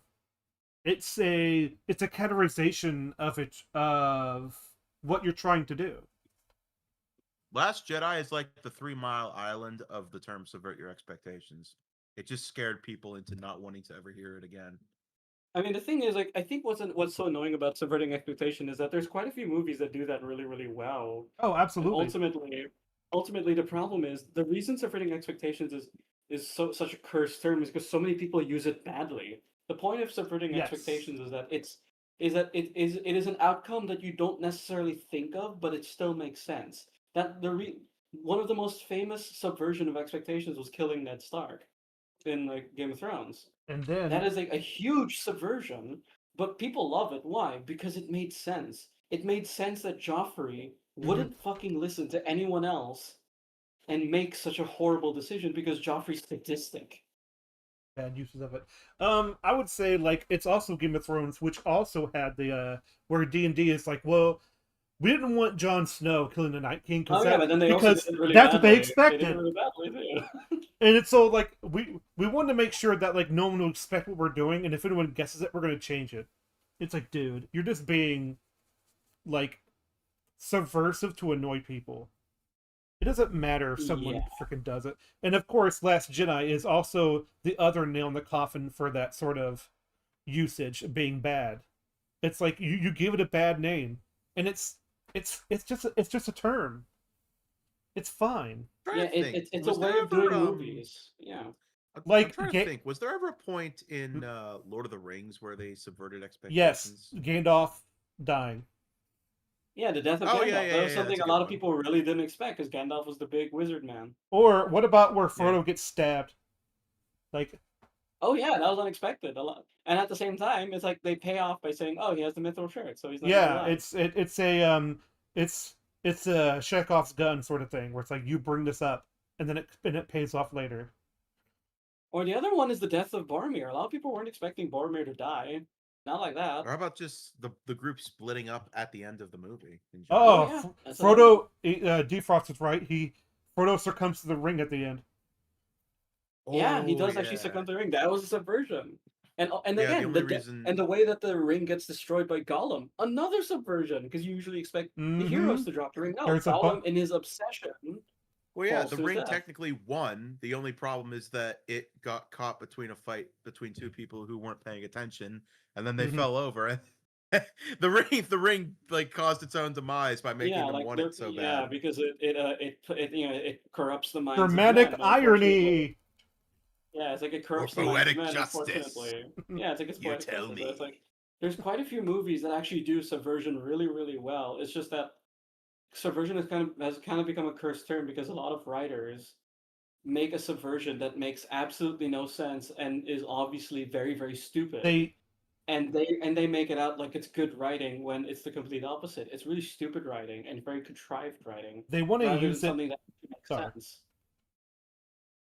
They want to use it as a Jedi get out of jail free card when it comes to situations that they put themselves in. It's Yeah. and it's really bad that you do that. Like it's cause and effect is still there, and when you subvert for the sake of subversion, you're ruining a lot of cause and effect in your story. When they came out of the meeting, she said, "He's our guy for the next film." No, I don't want to be cynical. That's not my thing. But I have a always feeling that in cynical. addition to saying all- That's the joke. Yeah, that's the joke. Yeah, That's not my that's thing. good. It's not my thing. I'm not be cynical. That's not my thing. But I have a feeling that in addition to saying all the platitudes like he loves Star Wars, it changed his life, and he's loved it ever since he was a baby and all that crap, he probably also told her that we can't... I'm so glad he said that. That's so funny. It's Dude, like this fucking image. it's not just an image, it's more like platitudes. He said he loves Star Wars. Like, yeah, I didn't really believe him either. It's like, Look, but I'll be honest. I can't. don't I Go can't know I can't know if he really says that, knows or feels that or whatever, but it's like, man, the way you treat Luke Skywalker, though, your actions, though, don't speak to what you say you love Star Wars. I will say, it's like saying it changed life. It's like, I'll be honest, dude. I don't think I could pick out any particular movie that I would say changed my life. I don't think there's any like specific media that I would say I clung to in the hard times that got me through them. It's like, nah, I like some stuff and I read it / watched it. I think I I think suppose I have a I couple of suppose media that I actually cling to really well. Lord of the Rings is probably one of them.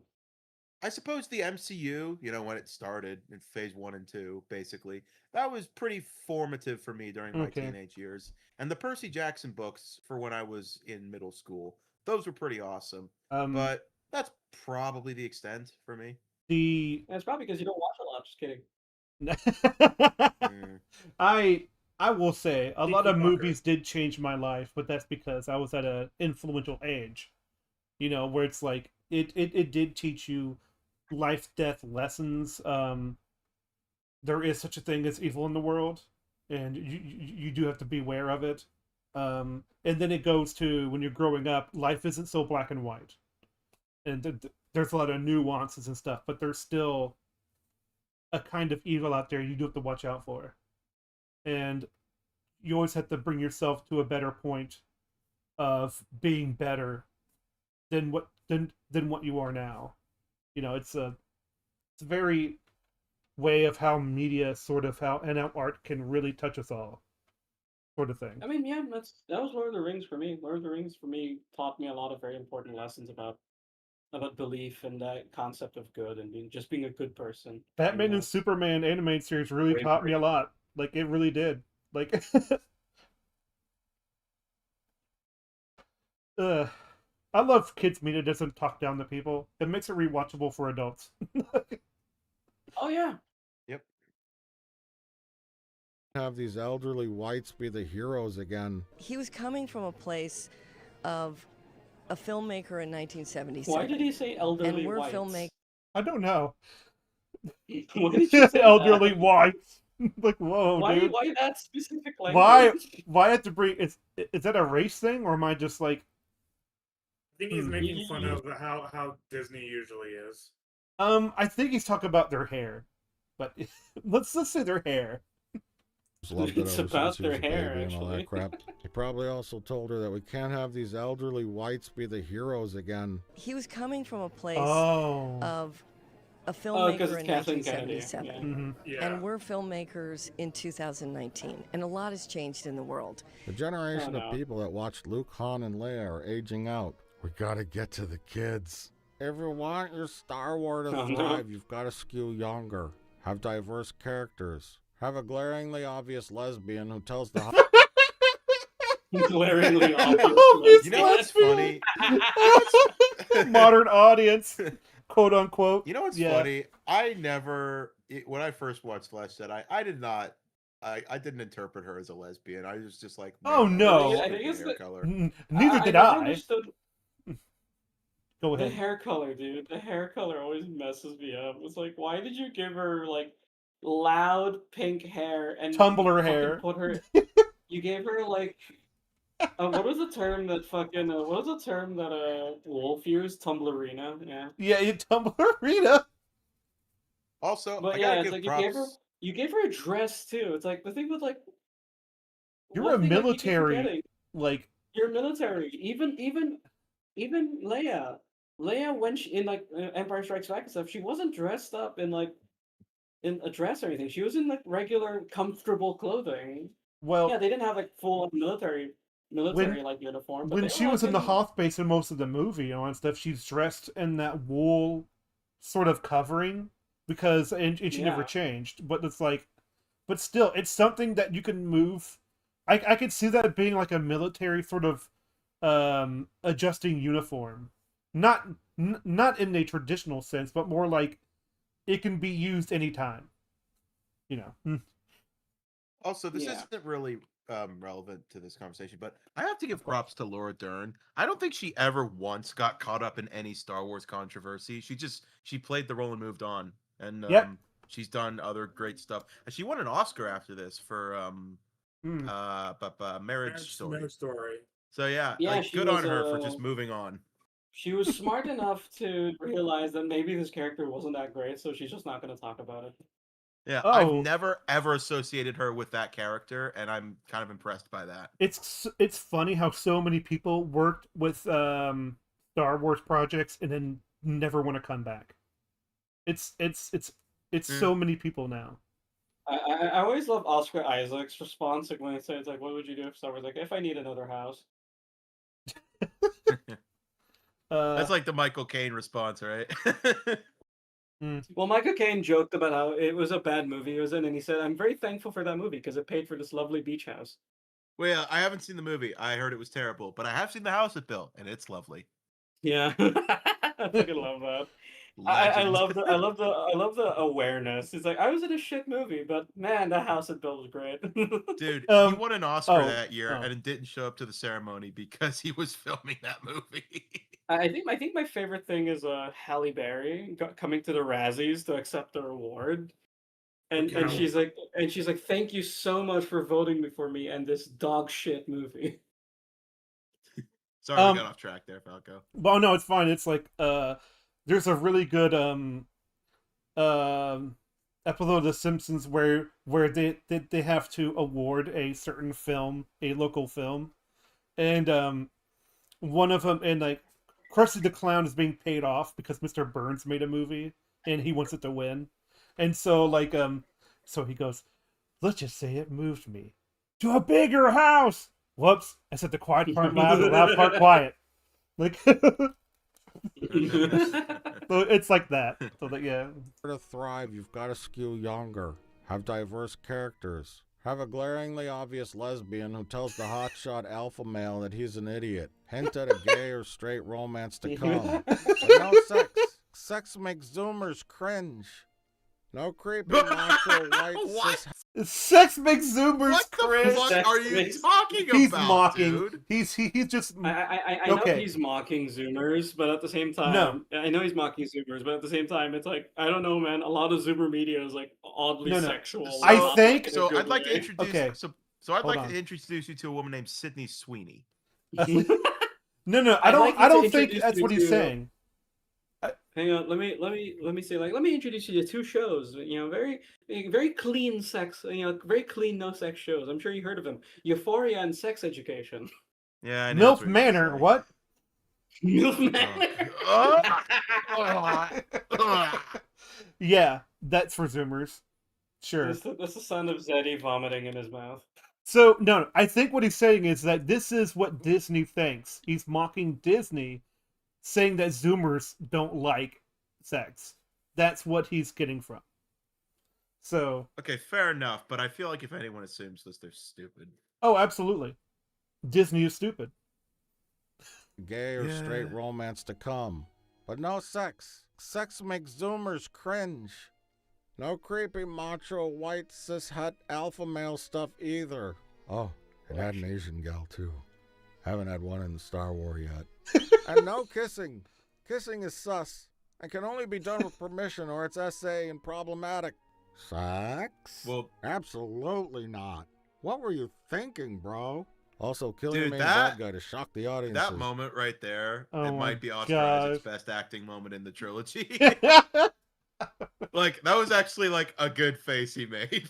Han Leia is problematic. I've heard that before. Where it's like there was a time when like they started going through movies and have like there's red flag movies, and it's like I know it's like yeah it's really stupid, but I think one of the comments I saw was about like Han and Leia, they're too aggressive toward each other.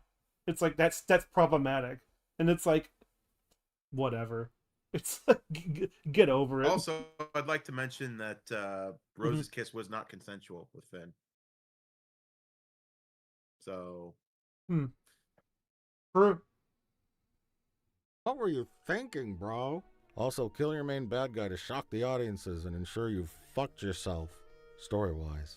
Don't forget to add social commentary on the wealth gap, too. People love that. Especially kids. Especially coming from the wealthy people. Yeah, it's kind of fun to. Capitalism is evil. Oh, Disney can we play logo. a few seconds. I don't want to look at this thing. Disney It's kinda logo. gross. Kids love seeing a universe where they could potentially be slaves.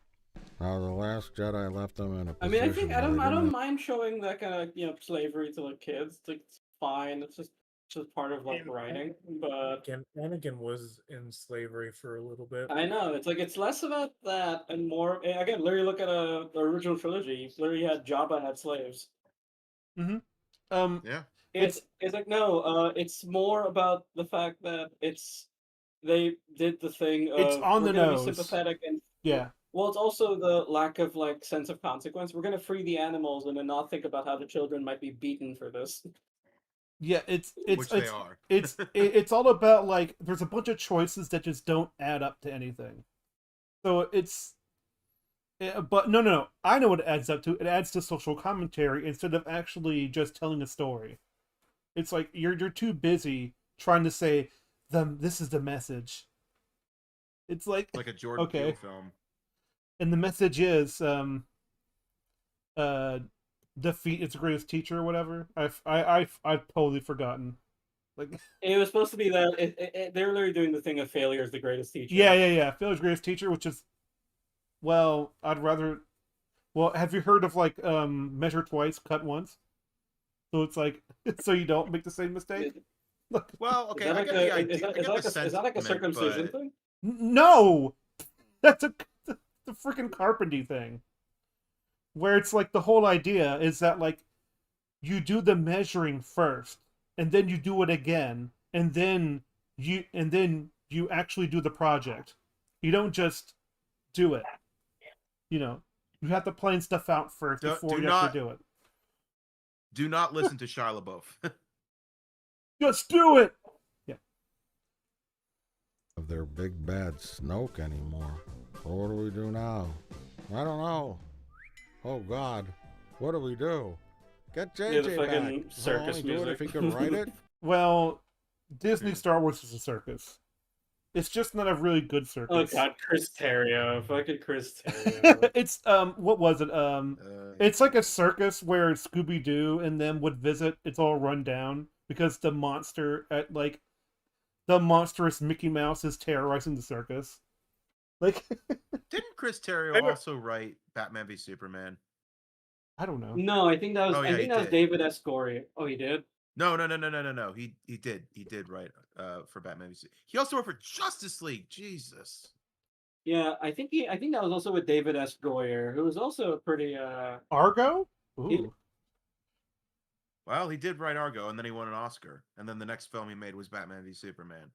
Jesus Christ, man. I've never heard of. He's like Justice League. Jesus Christ. He's like. Well, I mean, that was kind of Zach's idea, but I Yeah. was just gonna say, Yeah. he's like Brie Larson. He's like Brie Larson. He won an Oscar, and then he was like, "All right, now let's get into some superhero shit." And shit, it was. Sure, Oh, have him man. write it too. Slap together something with the Emperor. We haven't used him yet. Somehow Palpatine returned. But the Emperor died. Who cares? Just finish it. I just making me cringe, Oh, Dutch. dude, this seriously needs to go down in history as one of the dumbest Lines ever. retcons in Yep. movie history. Yep. Retcons aren't bad. Palpatine returned. Somehow. I love the somehow. The somehow is always so funny.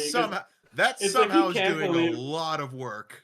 Yeah. Somehow like, does Oscar all the Isaac's lifting. just like, Oscar Isaac's like, oh God, how are we doing this? It's like somehow Palpatine returns. Just like fucking hell. The look on his Dude, they face is said like, I don't know. action, they said action and said say it immediately, and he still had to pause for a few seconds because of what he was saying. Absolutely. Dimension with 10 million Star Destroyers? Sure. Palpatine clones in jars? Why not? Wait. We've never had a black female character in Star Wars. We forgot about that demographic. Hurry, shove one in there. We don't have the time. Or the choice. We don't have the time or the choice. We don't have a time or a choice. Dude, the editing in this video is pretty good. There is good editing. What happened? Who left? Oh, where's Froggo? Froggo? Oh, I guess he's not. Okay, hold on. Let me see what's going on.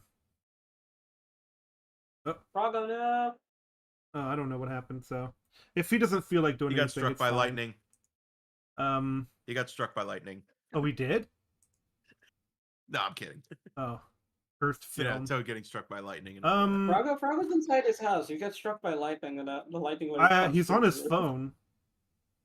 Oh, he's playing I mean, to be something fair, right now. if any of us got struck by lightning, we'd probably Okay. be out of it. Except for me, because I would you'd be resurrected. I just think he needs some time off. I think it's what's happening. That's fine. All right, it's cool. All right. Now what do we do with all these goddamn characters we shoved in these movies? Have them ride horses in space. What about Rose and the romance between her and Finn? Or a romance between Finn and Poe? We're gonna do this. Yeah?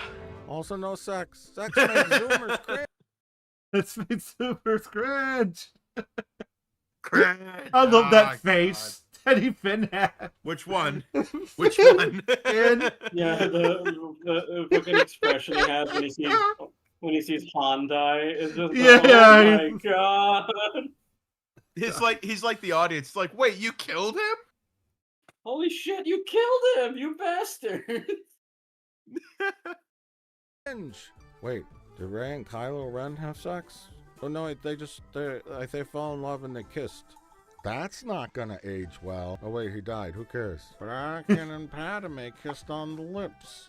And maybe went further because they made babies. Ew, ultra sus and cringe. This isn't gonna age well either. Does Finn want to bone the horse girl? Who cares? Let's just finish this shit so we could start making shows.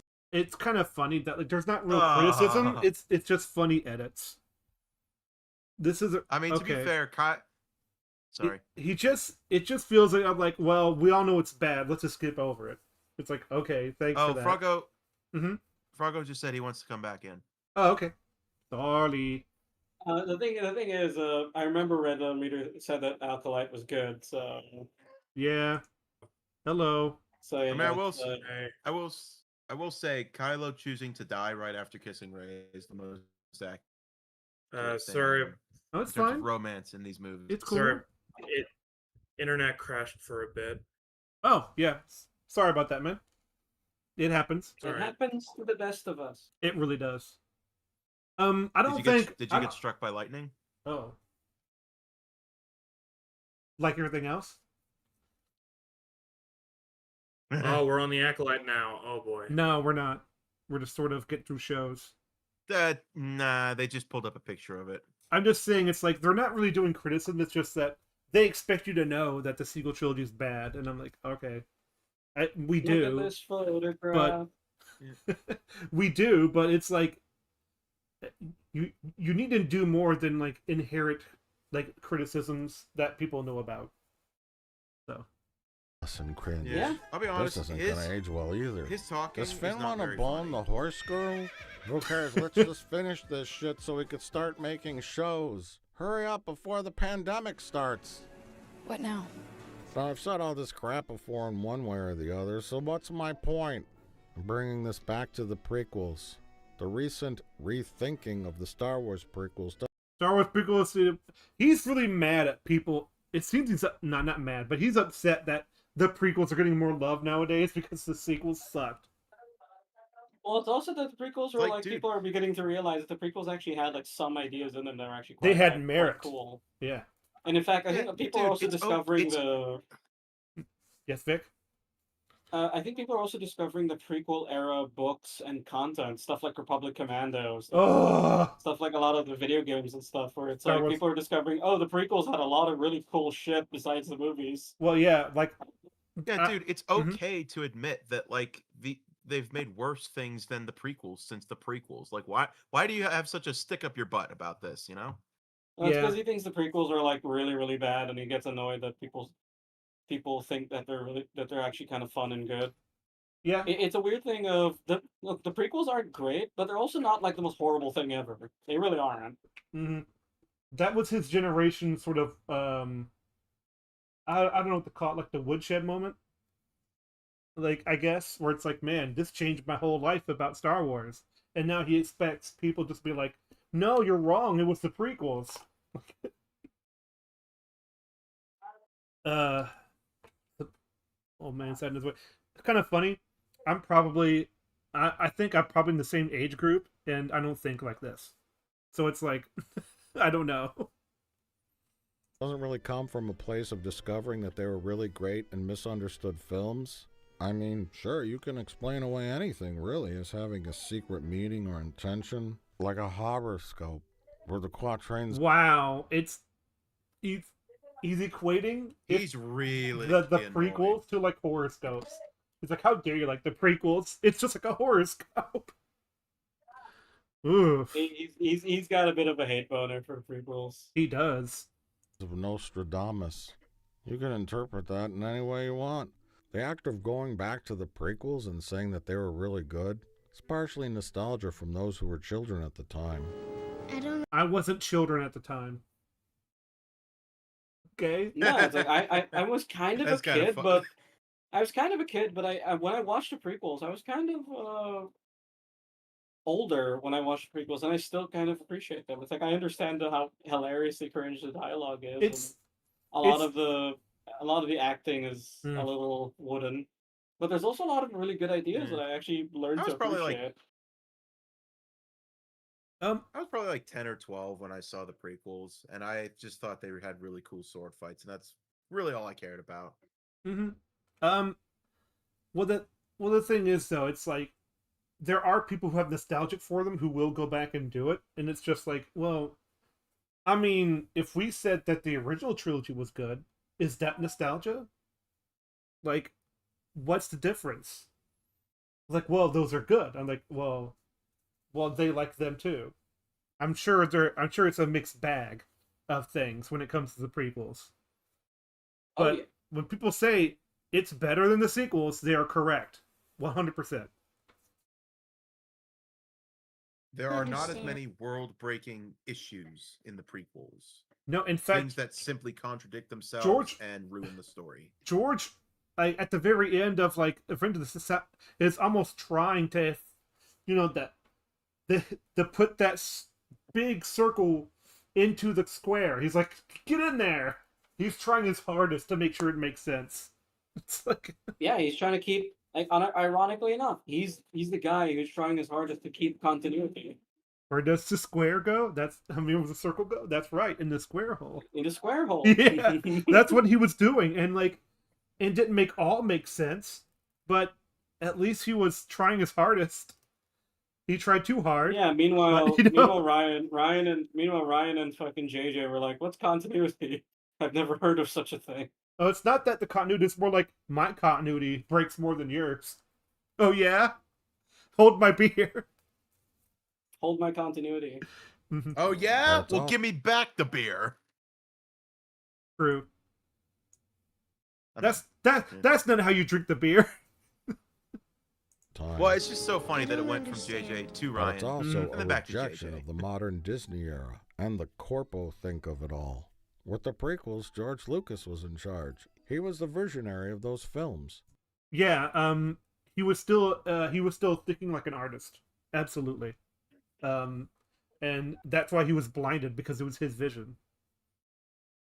And despite all their flaws and cracks and the terrible decisions he made, those movies were his. And this younger generation might be skewing back towards pure art that's flawed, rather than shiny but soulless corporate products. I mean, the problem is a lot of corporate products aren't even all that shiny. They're not all that shiny. They're in fact full of gunk and all this stuff. I don't even call them shiny corporate products, because usually shiny corporate products still actually have a superficial, like, niceness to them. I will say The Last Jedi looks good. In fact, it's very artistic. It is a good-looking movie. Like, it is a good-looking movie, like, direct in terms of direction and kind of CGI, but it's like so much of it starts falling apart the minute you start looking beyond that. I don't think it's very well directed, but I do think that the visual effects are good. I think some of the shots are really good. It's just that they're not inspired by really anything. Like, there's nothing to... Some of them are good. It's like when in the first part, when the bombers and stuff, like when they explode and you see the hopeful thing, and then you see Leia's like, we've lost too many, and it's like, yeah, that's very artistic, but We lost whose but fault is that? but the mechanics of that are just terrible. Like, and it's just like the another one. What was it? The hyperspace kamikaze, where it's basically it's just like, it looks fantastic, but it doesn't make a lick of sense. Well, yeah, I got another one. When Kylo, quote unquote, fights Luke at the end, and they draw attention to his feet affecting the salt, and if you're paying attention, Luke's feet are not affecting the salt. It's like, that's a neat bit of like clue giving that this isn't quite what it seems. The problem is the mechanics of what's happening. It's like, what? He projected an image and then he died because of it? Yeah. What? Yep. Anywho. How many years out from the conclusion of the sequel franchise, I can honestly say I can't recall much from those films. Maybe BB-88, the soccer ball. I remember Ray made some kind of weird gray bread, and then she lived in an old AT-AT walker. There was a cartoon creature with butthole eyes, and someone rode a horse through a casino planet. I certainly remember Zombie Palpatine, but this I don't remember. Or this? Or this? It was all for nothing. All we've done. All this time. But the visuals and characters from the prequels are distinct. That's a pretty good. That's memorable. a pretty good encapsulation of the. It was all for nothing. Yeah, it was all for Bro, nothing. Yeah. I don't really find his talking very funny, but his editing is fucking amazing in this. I love it. Yeah, I'd say this is a well put together video. But again, it's like sequels are just bad. But here we're gonna talk about I guess you're talking about the positive of the prequels now, which is good. Babu Freak, hey hey. Anyways. It was all for nothing. And all these visuals. All we've done. Yeah. All this time. But the visuals and characters from the prequels are distinct and actually memorable. Got Darth Maul, Gungans, battle droids, Dexter Jetster, Palpy being Palpy, long neck guy, arena monsters with cartoon /cat, Jedi Council Excuse room, me. Salamander. His name is Yarel Poof. Yes, right. You're all poof. Let's go. Yeah. Monsters with cartoon /cat, Jedi Council room, Salamander dreadlock guy, clone making aliens. Okay, from wait. the water Okay, planet. wait. Kit Fisto was one of my favorite growing up, especially in the Clone Wars. So to hear that from him, I'm like, okay. I was kind of memeing with Yarl Poof, but now I'm like, okay, dude, it's Kit Fisto. Fuck you. I'm more of a Plo Koon guy than Kit Fisto. Well, he gets what was it? what happens He to gets him? a pretty cool episode in Clone Wars. And then he gets he dies fighting Palpatine. Yeah, he dies fighting Palpatine almost off screen. It's like, what happened? Well, you know what? He lasted longer than the other two, and at least he died fighting the most powerful Sith Lord in the galaxy. Plo Koon just got shot down by some bitch-ass clone trooper. I wouldn't say that. He got betrayed. It's like getting shot down is like not a good Well, yeah, I perception mean, of Jedi. you can say that about all the Jedi in Order 66, but yeah. Yes. Yes. Clone making aliens from the water planet, Gooberfish, Obi-Wan floats, Bingo Fett, Obi-Wan silly spaceship, Count Dooku, Mace Windu cuts off Boba Fett's head, and of course, Jar Jar Binks. Movies and franchises today are less and less run by a singular weird and embarrassing man, more run by committees. We couldn't be I wouldn't call him embarrassing. He can be. Like, I don't know. He can be Yeah, embarrassing. it's like I kind of agree because You telling me you don't cringe when you see Jar Jar? no, I'm not talking about Jar I mean, Jar. as in they're calling the man embarrassing rather than like the work he made. Yeah. He can be. It's just that I think that's the they're sort of what they think of him, and they're sort of projecting that to you. Like, okay, that's fine with me, because when you say Jar Jar is the key, that's embarrassing. Well, yeah, he's the one that put Palpatine in power. To present the exciting new series, Willow. Oh no! Teams of market research. Oh no! I gotta wait for the laugh to go. Fucking bombed, bro. Fucking Willow. Man, I love that movie, and now it's the bad TV series that like told Mad Mardigan was a freaking idiot, fatherless. Oh, and like he's a deadbeat dad or whatever. I'm like, stop Dude, it. that might be one of the quickest turnarounds of like, we should not have made that. Oh, Get it out of absolutely. here. It's like, you suck. I hate you. Do suck. We couldn't be Go more die in thrilled to Minecraft. present the exciting new series, Willow. And teams of market research people, focus groups, and pollsters that all meet up at a fascist political rally to pump up their base. I am one with the Force. Who's laughing hysterically now? Political rally, excuse me? Fascist political rally that's pump up their base. Oh, That is a sentence. wow. That is a sentence. I love that agree with sentence. Yes, please, more of that, please. Exciting new series. More Willow. fascism. And teams of market research people, focus groups, and pollsters that all meet up at a fascist political rally to pump up their base. I am one with the Force, and the Force is with me. I am one with the Force, and the Force is with me. Are you sure? Are you Doesn't sure? that feel Like, so is this good? really? What Is this, Disney- is this really? That's real. fascist, or is this a cult? I think this is a cult. Well, that's what they said.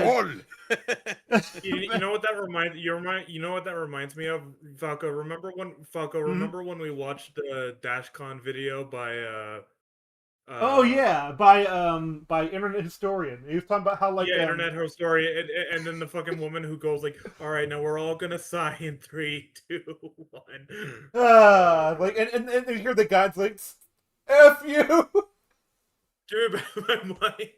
give my money back."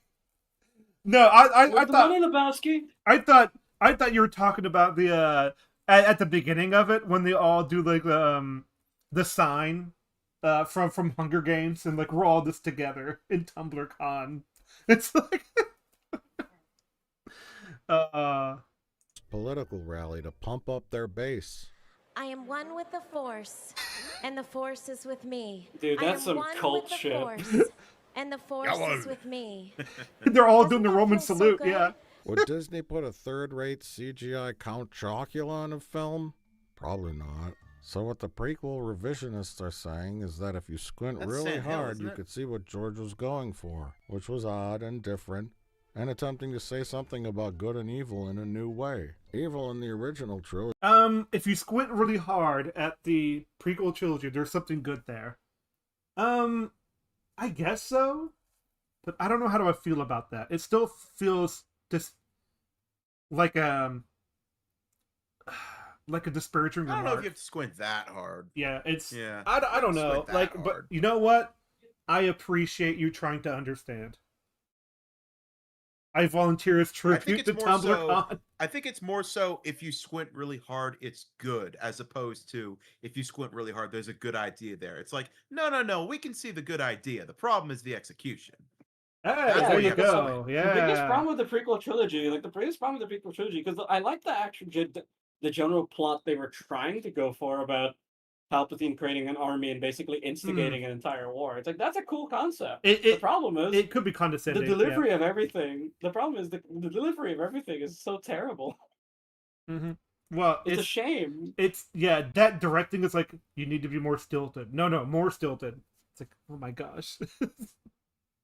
As an actor, you're probably like, okay, I guess I'll do it this way. He told me what to do. I mean, some of them, like Christopher Lee, could break out of that, but that's he's Christopher Lee. common. You don't tell him what to do. He's freaking Him and, like, he's Ian freaking McDiarmid. Dracula. You don't tell him what to do. Him and Ian McDiarmid, basically the Sith Lords, they got out of that. The They got to British have fun, actors know what they're doing. Yeah. Also, Qui-Gon. Qui-Gon got to be a bit more charming and have a bit more fun with his Yeah, character. a little bit, but yeah, he was pretty good. Yeah. Twice the pride, double the fall. It was black and white. In the prequels, it was something that was creeping and hidden. While this is a good idea in theory, You mean still not you mean like the Phantom Menace? well achieved in my opinion. The attempt is more admirable than recycled shiny corpo slop. Yes, I agree. Yeah. Now what? Oh yeah, Number because they're actually trying to 4, be original. Star Wars continues and continues and continues. Luke Skywalker has jumped from the entertainment page to the front page of North America's newspapers. You can't escape from Star Wars mania. Star Wars has morphed from a worldwide cultural phenomenon to a business model for a streaming platform. What happens when there's something new? People have a tendency to overdo it. They abuse it. Yeah, yeah. I actually agree with him a lot because because the same thing happened to arcades. Same thing happened to like well, you only have to do it like arcades is just the biggest example in my opinion because it was the oversaturation. And what comes from oversaturation, you're giving away too much when there's not as much demand. Because when the demand goes down, you have all these things that all these projects that aren't going to go anywhere then. So you need enough supply for that demand. But I hear you say, movies have always been a business. Yes, that's true. True. Movies need to make money to be made in the first place. But I think if you asked every person on Earth in the 1970s and 80s, they probably would have heard of Star Wars. Ask anyone to name Darth Vader and they probably could. Even precious starving African children. There was a movie and subsequent trilogy of movies and characters. Oh, you mean the ones world that we should be concerned about instead of, talking Oh, about that's Star right! Wars? Yes! I forgot! I think it's a jab at himself because he said that. No. Well, props yeah, to him for that. If No. that's Well, what it he is. has already apologized for it. But still, Yeah, he did. he so- said that like when he made fun of Star Wars theory for crying at scenes, and he's like, those are African starving people which we should be worried about. It's like, dude, you can't say that. And then everyone said, "Are you stupid?" Yeah, because like you're Star Trek fans. It wasn't Star Wars theory. It wasn't Star Wars theory crying at a scene. It was Star Wars theory talking about that's Kiadi right. Mundi. Oh, that's right, Connie Mundi. I'm sorry, my bad. Yeah, he's like, how dare you change something? Yeah, you're right. Yeah. Do you think they would say that if he complained about Palpatine being back at all? Yeah, that's dumb. Embraced and shared together, like the Beatles or Elvis or polio. In more recent times, especially since the pandemic. I love that. Sometimes his dark humor is really good. Polio. Times, especially since the pandemic, most of Star Wars is on the Disney Plus streaming app, which are primary. I think that I've also seen Tales of the Underworld. By the way, it's not good. Don't watch it. It's like really shit. Okay, it's Star Wars. That's all you had to say. Like, well, no, because I'm just Andor's kidding. there, and I Andor's know, Star Wars. So I know. It's like It's like I gave up on Star Wars at Kenobi. So the thing is, though, like, I think the pandemic gives them an excuse to put things on the Disney Plus. I don't think it's just like they were going to do it. There's How no way they have convenient. all those shows prepared over, like they're. It's almost like game seasons. It's like, here's the game season. Here's what you're gonna get. It's like at this presentation, and then the pandemic came, and they're like, well, I guess we're gonna delay some, and then we're gonna put as many as we can because people are gonna be at home. Like, yep. Dude, could you Sounds right to imagine me. if the pandemic happened like 6 months earlier than it did, and they had to like delay the Rise of Skywalker? Oh my Holy gosh, shit! that would have been interesting. That'd be That funny. would have been like the end of Lucasfilm. I think. Ooh, who knows? They would have done it anyways. It's like, nah, it's coming out. We don't care. And then it would have made like $300 million. Oh, dude, like it's kind of funny how like, oh, we're blaming the pandemic for our theater tickets. It's like, yeah, well, whatever. You made less than Joker during the same period.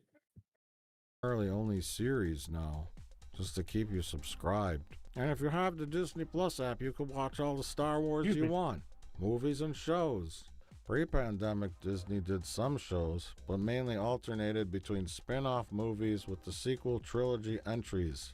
There was Star Wars The Force Awakens, Rogue One, a Star Wars story, Star Wars The Last Jedi, Solo, a Star Wars story, Star Wars Resistance, Mandalorian, Star Wars Rise of Skywalker. Then post-pandemic, it's been nothing but shows, exclusive to Disney Plus. The Book of Boba Fett, Star Wars The Bad Batch. No, it's gonna do it again. Star Wars Tales of the Jedi. Ashka. Star Wars Ashka? Tales of the That was a good colleague one. of mine once suggested that the Star Wars brand should make exclusive movies for smaller private audiences and charge way more than a normal movie ticket. And then to see the film, we charge each person between $150 and $200. What? And essentially that kind of became true. That's what Disney Plus basically is. I'll let that same colleague of mine explain further. Hello, it's me, Scientist Man. As of this recording, there are 126 million worldwide subscribers to Disney Plus. Well, to be fair, not most of those are from Disney Plus. Most of those are from Hulu and like ESPN. Because they add those numbers in. I'm so glad that I gave up my subscription to Disney Plus. I really like Never Hulu, looked back. but guess what? If you're subscribed to Hulu, they add you to the Disney Plus. So yeah. So it's like, yay. I've literally the only thing I've used Hulu for is Firefly. Ah, and I still need to watch that. Yes, you do. Of the Firefly world's good. population. Here are the numbers broken down by country. Where? Does this count towards my court-ordered community service? Oh my god. Yes. India, 52 million. United States, 42 million. Brazil, 8 million. The United Kingdom, 7.5 million. Mexico, 6 million.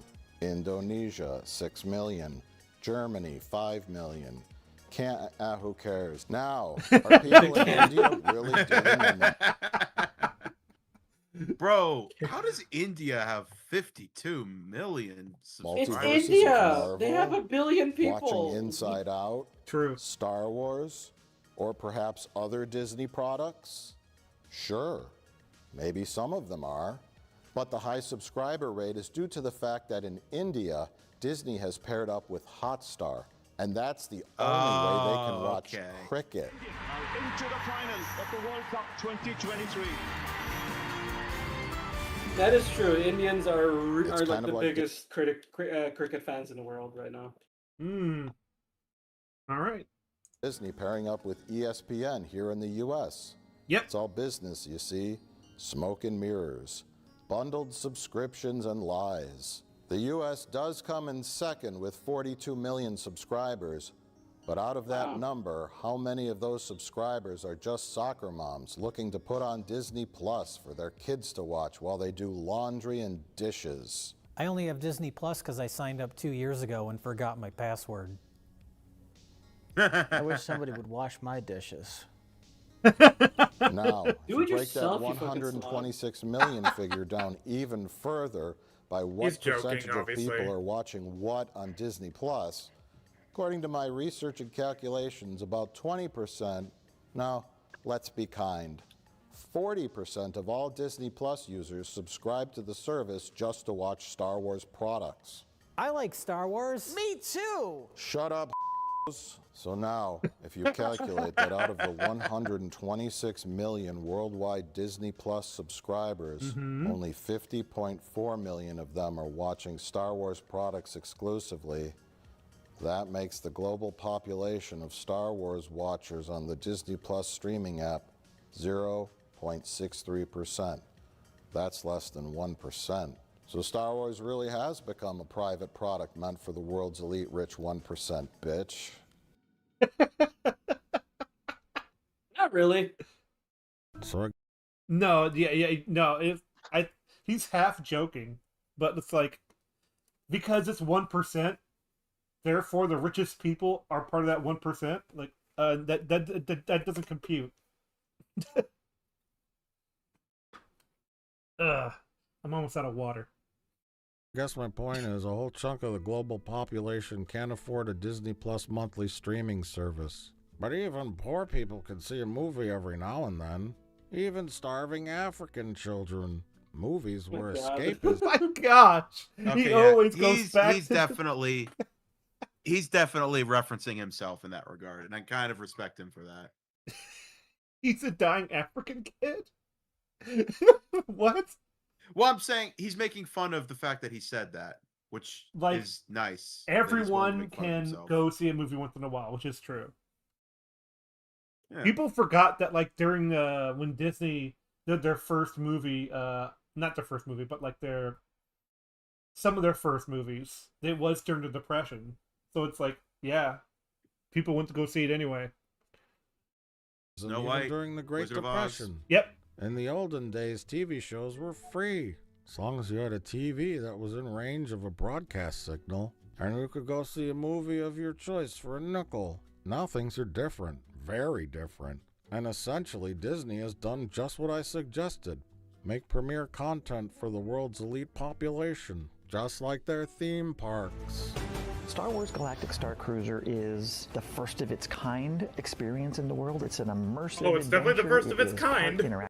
Oh, It is part it's live gone. action play. It's part People have Yeah. a tendency experience. to overdo it. Things kind of rolled into one in a package that hopefully They presents abuse to you a seamless, organic Star Wars adventure. We want you to really feel like you're a character in Star Wars and really having a meaningful impact on what happens. Now, obviously, out of all this content, there's way too much to get into.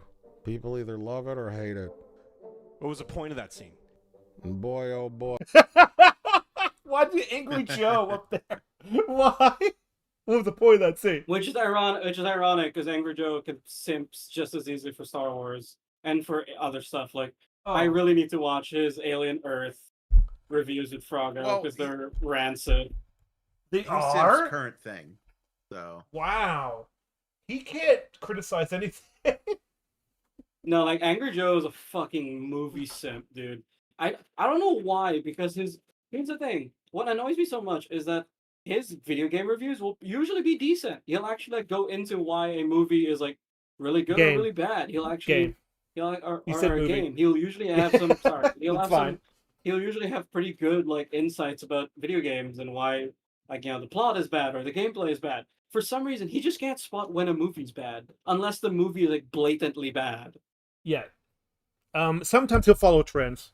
And when he gets stuff wrong, it's only till Backlash until he kind of goes back on it.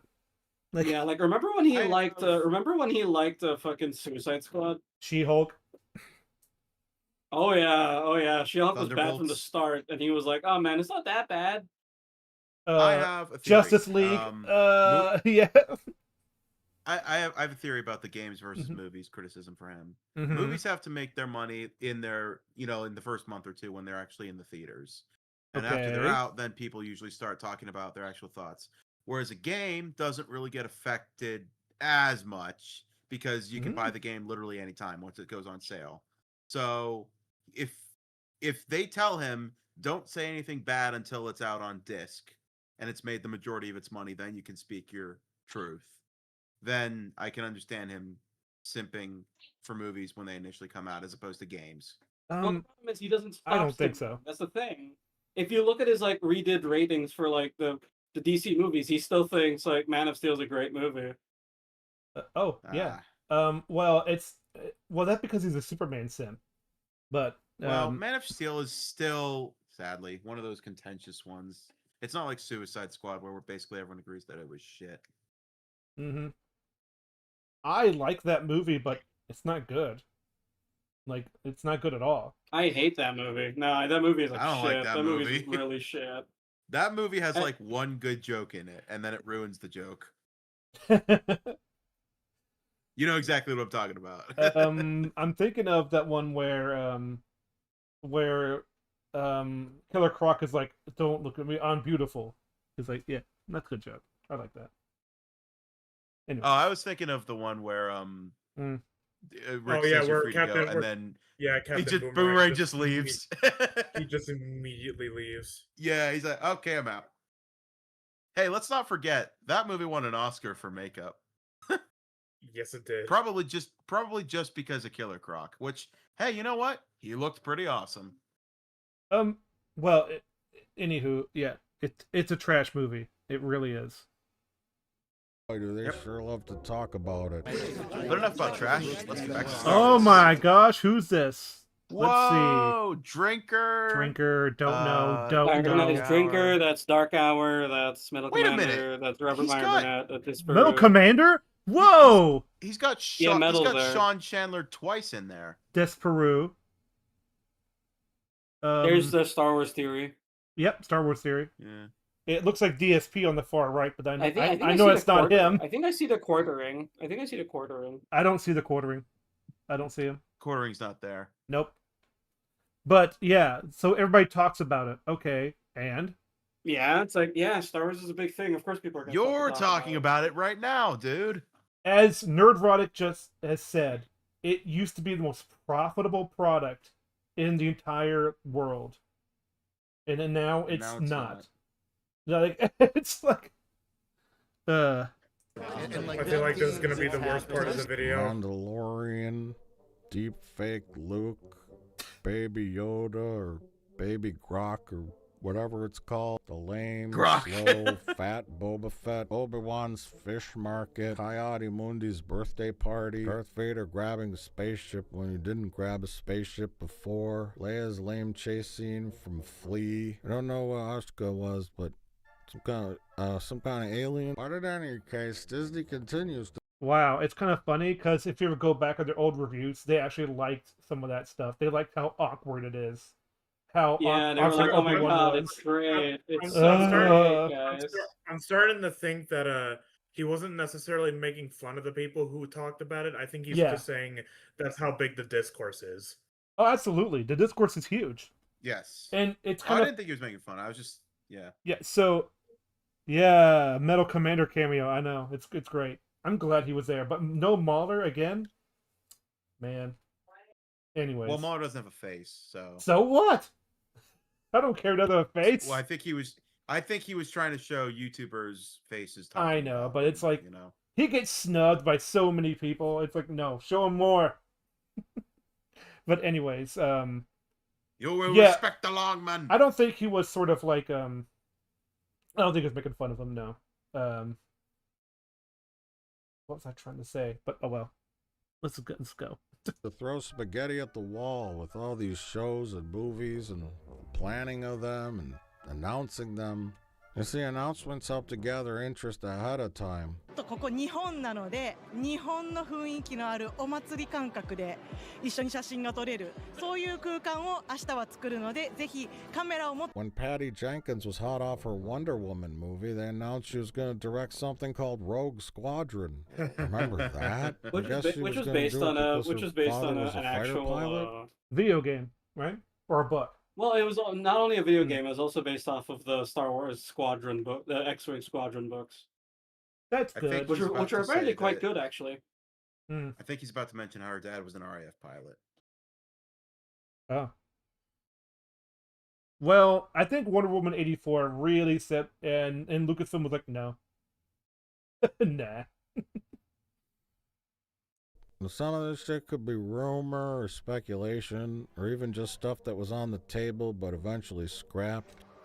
Yeah, that's another thing. Like they had this like that playing season thing, and they're like, oh, there's so many things coming out, and then it never happens because a lot of things change around, testing the waters, but they'll still announce stuff that doesn't happen. It just feels like They need to present something. people are sick. Yeah. like, you guys need to actually be working on something and then announce it.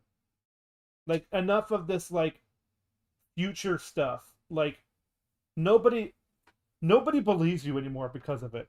You're lying. Like, yeah, I mean, fucking hell. At least Marvel puts out the movies it announces. Yeah, somewhat. no matter how bad. Yeah, I mean, how bad. There's no Armor Wars. That's not happening. So. Well, it's because Blade. it got Well, Blade. it's because it got delayed. Yeah. Oh yeah, Blade of is course. also maybe not happening. So it's like, man. But like compare that with how many things did come out that they announced. Oh, And then compare absolutely. that to Star Wars. But they both have the same sort of problem now, where it's like no one actually believes Disney, so that extends to their products. Yeah. I would imagine a lot of people have been waiting to hear, what are we doing with Star Wars movies? Let's take a look. Remember all of that? Was that actual booing? Wow, was that real? Yeah, that's what I want to know. If that's real, that would have been hilarious. Let's take a look. Remember all of this? Colin Trevorrow was to direct episode 9, and it was going to be called Duel of the Fates. Guillermo del Toro, Jabba the Hutt movie. We have the rise and fall of Jabba the Hutt. So I was super happy. What happened? You know, Guillermo and Star Wars. Guillermo and del seems Toro like a working on no-brainer. Jabba the Hutt. there was just a lot of. Honestly, Guillermo working on a Jabba the Wow, Hutt movie this would have been film- interesting. Hold on.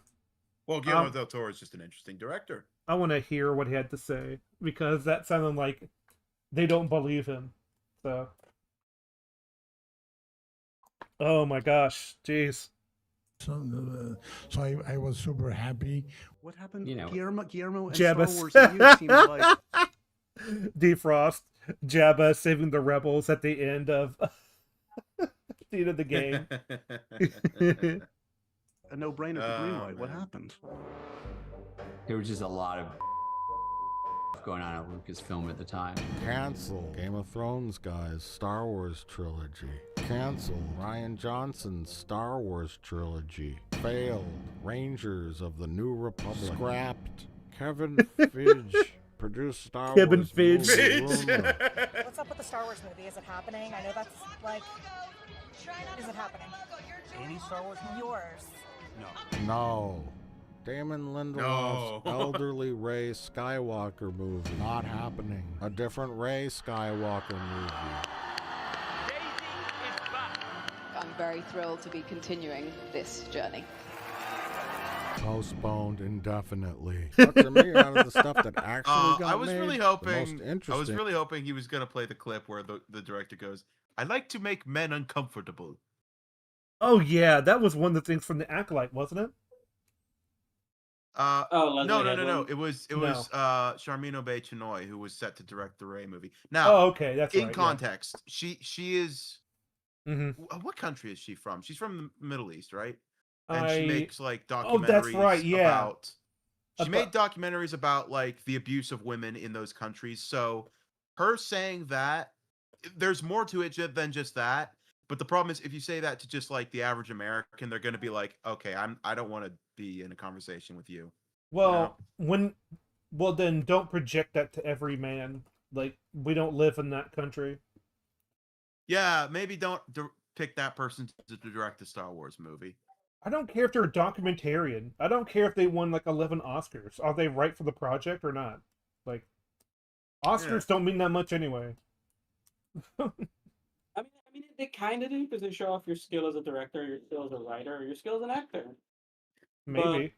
But a lot of the time, it's also about how you actually conduct yourself as an actor. Because if you're kind of a dick and you Mhm. won an Oscar, people are still not probably still gonna hire you because you're a dick. Well, it's not just that. Well, hey, it's- Will Smith won an Oscar the same year that he slapped Chris Rock. So. I know. Look how that turned out. So Yeah, true.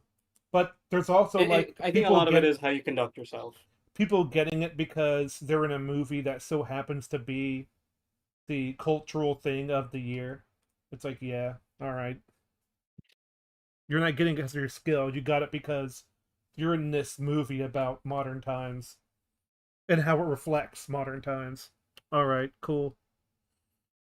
Definitely. But to me, out of the stuff that actually got made, The most interesting of the new Star Wars, from a critical and cultural point of view, is certainly Andor and the Acolyte.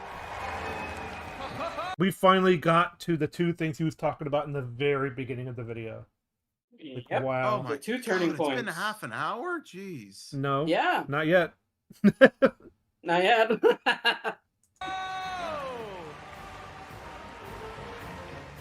And since you're watching this video, it means you're probably in the literal 1%er bubble with me. Let's talk about them. Now, these two shows made waves. Whoa, what was for wrong with very that guy's different face? reasons. Let's get in. Where? What face? Let me see. Go back. a couple You can sec- pause it the yourself, one right you know. before this. Oh, yeah, I guess so. It means you're probably I'll in pause the it. literal Hang on. 1%er bubble with me. Let's talk about That guy's That face. guy. Oh wow. That's What the the heck is Acolyte. up with that guy's face? Yeah, I don't know. Isn't that what's his fucking face? The Hold on, let That's me. not Mog. The Mog, isn't that? Oh, that's not Mog. No, Never that's mind. not Mog. That's not Mog. He looks like Mog was just a guy. I think he's one of the temple guys who looks after the guy who's in suspended animation. Maybe. Look, I'll be honest. I didn't watch the Acolyte. I just watched the EFAP coverage of it. Yeah, well. Yeah, I watched it. It's not very good. As Oh, you might really? have guessed. What? No way. Ooh, what a thunk. Is this home baked? Yeah. Now, these two shows made waves, but for very different reasons. Let's Sure get did. into it. First up, the Acolyte. Yes, yes. I remember that. God. Yeah. Oh God. Hi Harry, it's George Lucas, creator of the Star Wars saga, calling you again. Saga. Listen, man, you gotta do me a solid here. You know, I mean, you're comparing Star Wars, you know, my saga. You're comparing that to the Acolyte, Bantha Poodoo. You know, this space witch. This is AI. Claptrap bullshit. I mean, are you kidding me? No, You gotta somebody be kidding. else's You're voice. killing me. You're just killing me. All right, listen. All right, you win. You know what I Good mean? You got the higher ground. Okay. All right. You made your point. Just please, you gotta stop this whole project. It's just I can't. I have nothing to do with this. You know, Disney. Just a bunch of white slavers. They totally shut me out. I had some great ideas for the new Star Wars pictures, and they didn't want anything to do with that. And this is what they came up with? Are you serious? This forbidden love with some couple of annoying twin girls who know how to do the Force, and some Asian Jedi. You think you can't understand what Jar Jar is saying? I couldn't understand a word that guy was saying. You know, I know he's a great. Oh my gosh! Man, that's not fair. He was like the best actor. He couldn't even is. speak English. He was He so was probably sincere. Well, no. The best actor in the movie was Lee Jung. Oh, well, no, yeah, Lee Jung Jae. I thought you were talking about. Yeah, Ken yeah, there. it's- Oh, that's no, what Yep, he's that's not. him. Never mind. Asian Jedi. That's him. Yep. He doesn't. Yeah, he he was doesn't even speak English. He just said the lines they told him to say. No. Well, No, he actually learned English for the role. For He the actually role, like became. He actually became fluent in English. He went to like a dialect coach and learned to speak English. Oh, did he? Okay. Yeah, Lee I Jung thought he Jae just like learned the went. lines. No, he went the extra mile, dude. He went the extra mile to actually learn English as a language. Hmm. Well, good And for him. I wish well, he that's the would get more thing. work. That's what makes it so genuine. His performance. It's like you can see him really trying for a show that sucks. Oh yeah. What Jar Jar is saying, I couldn't understand a word that guy was saying. You know, I know he's a great. The mailbox is full and cannot accept any messages at this time. Goodbye. Number 5, Gen Alpha is That was great. rethinking the Acolyte. It's true. Wait, is it? Those articles are already in the works. Oh my gosh. Gen Alpha. Speaking of Dude, rethink Gen the Acolyte. Alpha is 13 years old at most. Well, no, considering that we're pretty close to 30. That means some of our generation. Oh already my had kids, so that's gosh. gonna happen, so.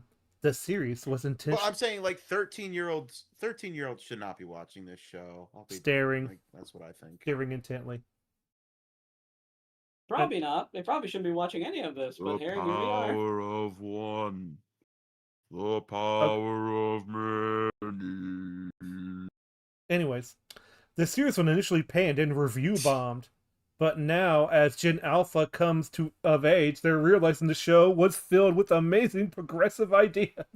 No! And was secretly about how diversity is our greatest strength. For goodness sakes. No, this We are is screwed This is as a clickbait. society. Like, this is a trap.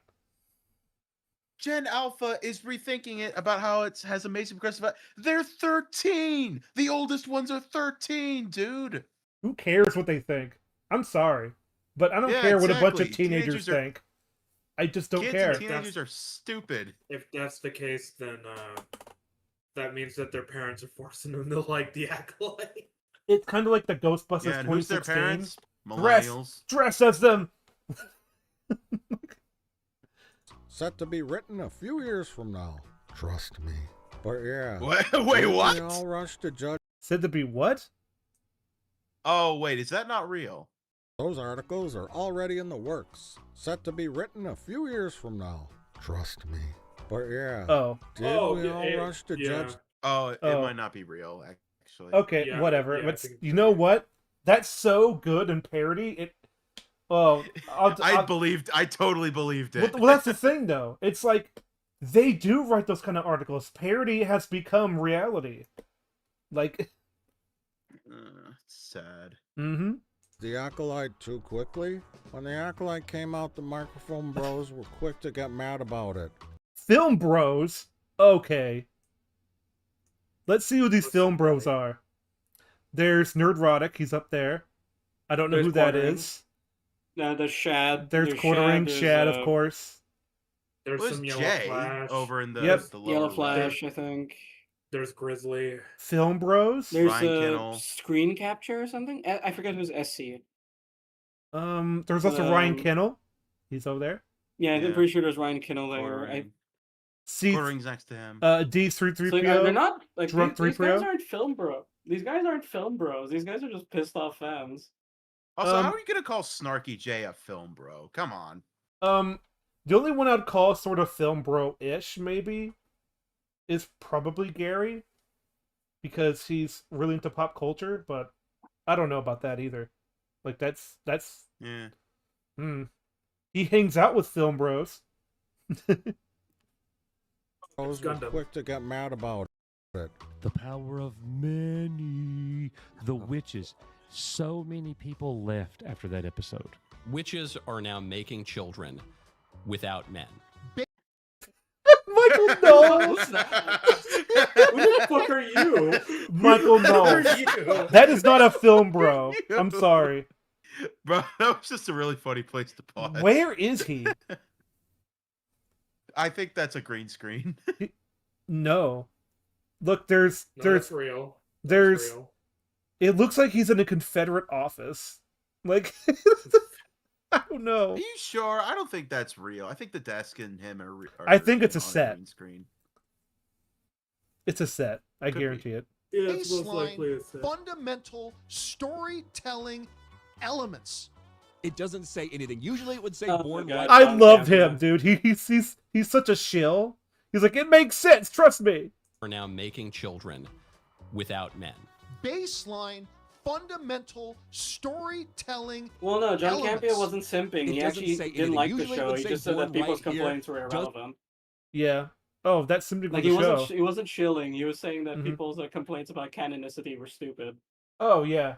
That's right. Yeah, Well, I yeah. think the people that complained about like Kiadi-Mundi's birthday being changed, it's like, okay, sure, that's not the biggest change that you could make in Star Wars, but it's kind of representative of how Mhm. Disney just doesn't give a Yes. single shit.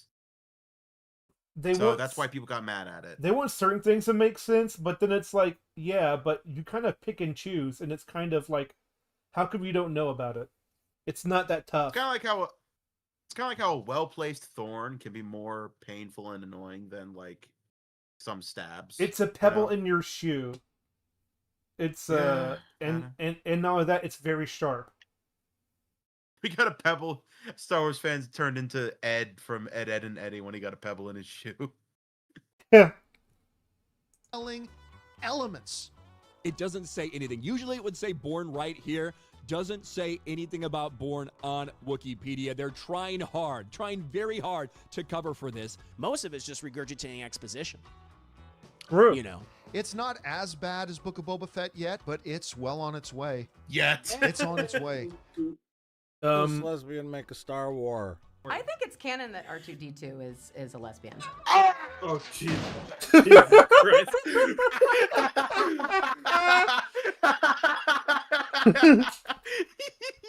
Dies of cringe. that was the best edit so far. I kind of hate that. I kind of hate that they're kind of throwing.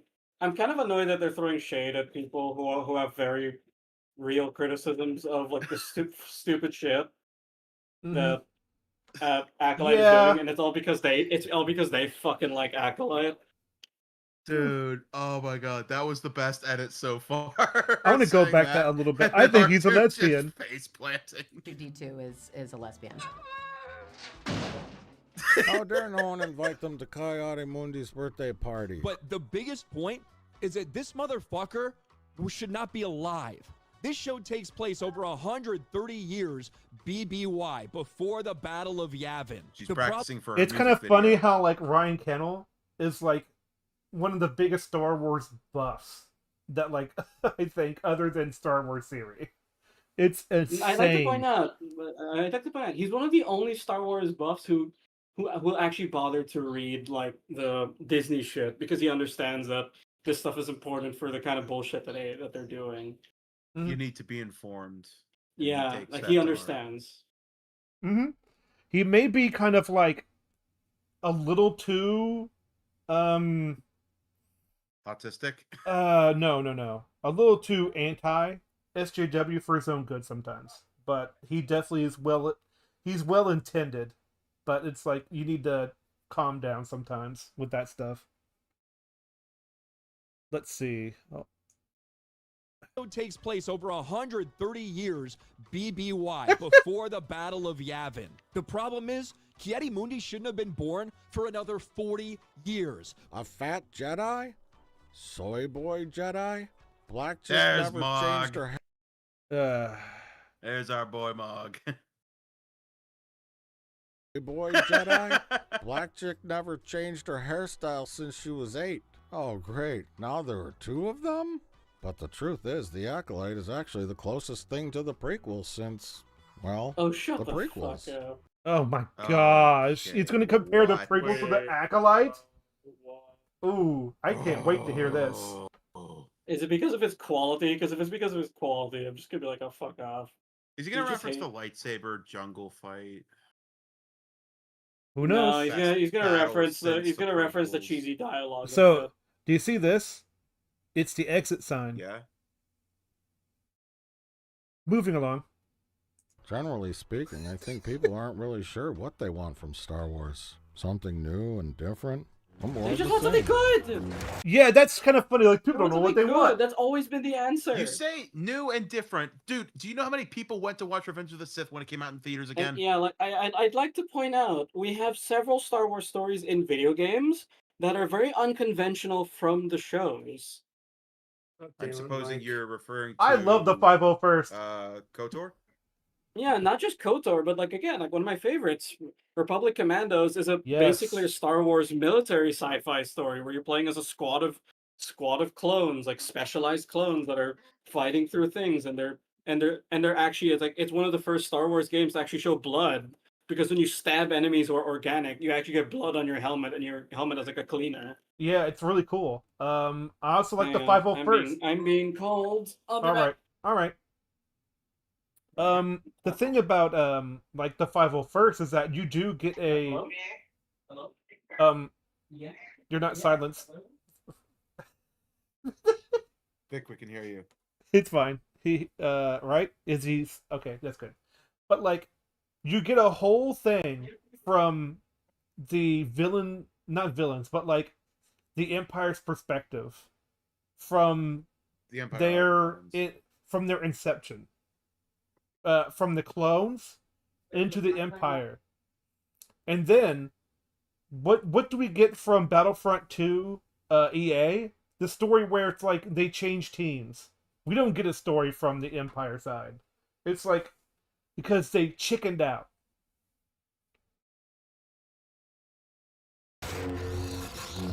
Well, the same can be comforting, and new and different can be challenging at first, but once settled into, can become a comfort.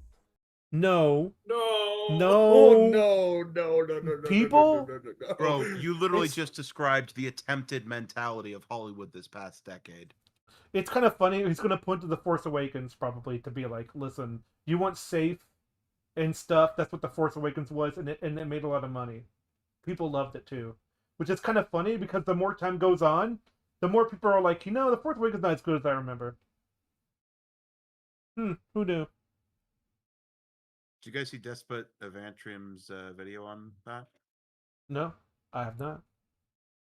It's good. And here's the thing, it took 5 years for people to sour on the prequels. It took less time than that for the sequels. Way less time. It took about 6 months for people go against The Last Jedi. It's insane. And then we got to the Acolyte, and it's like, yeah, we already hate instantaneously. It It's like a switch that turned. Because we know, because Boba Fett was bad, Obi-Wan was bad, Ahsoka was they'd be bad. Like, well, you can go into it with, what's the term? You go into it with good faith. Good faith, and at this point, people were like, "No, you know what? I expect it to be bad." Oh, and look at that, it was. And then you're like, well, you went into it with negative intentions or whatever, with bad intentions. It's like, no, because it's like, why do you think that happened? Yeah, exactly. Why do you think that happens? Because they have a track record. It's like there's red flags too. People think trailers don't exist. Or word of mouth from other things doesn't exist either. It's word of mouth is the reason Puss in Boots 2 made more money than they expected to. Yay! Jesus. Hello. What did I miss? Nothing much. Well, he just said that. Oh yeah, it could be strange at first, but later on it could be comforting, like the prequels. Yeah, it's kind of funny. After time goes by, people like the Acolyte more. I'm like, no, no, it's not happening. No. A lot of people are in agreement that Acolyte's just really, really bad. It's not charming like the prequels. It's just bad. I watched through all of it. This is one of those things. Yeah, this is one of those things where the world seemed to unite. Mm-hmm. It's like the Snow White trailer. People are like, we are united in world peace against Snow White. The new Snow White trailer. Yeah, this is one of those strange instances where RLM is like, oh man, the show was actually kind of good, and it's like, no, the show was terrible. No, dude, people. I think what they mean by awful. I think what they mean is by stilted things are happening, and therefore it's just as good. I'm like, no, stop conflating that. That's not how any of this works. So, anyways, continue. I will continue. You can. Now, remember when I read that list of shows and movies that came out since Disney took over? We had a seemingly endless slew of rehashed stuff and characters and things we knew and recognized in the form of Boba Fett's and Luke's and Stormtroopers and AT-ATs and Darth Vaders, X-Wings, Death Stars, we know Star Wars porn, IG-88s and Obi-Wans fighting Vaders again. Was some of it pretty good? Sure. Was a lot of it kind of meh? Yeah. Meh is not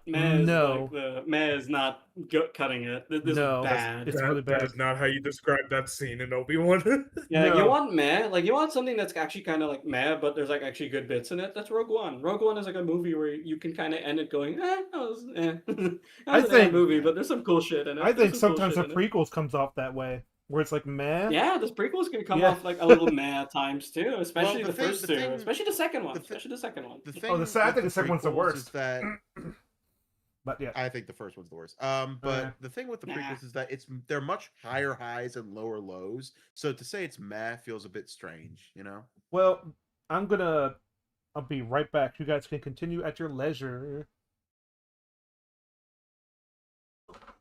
All right. Shall we? Sure. Yeah. All right, play it.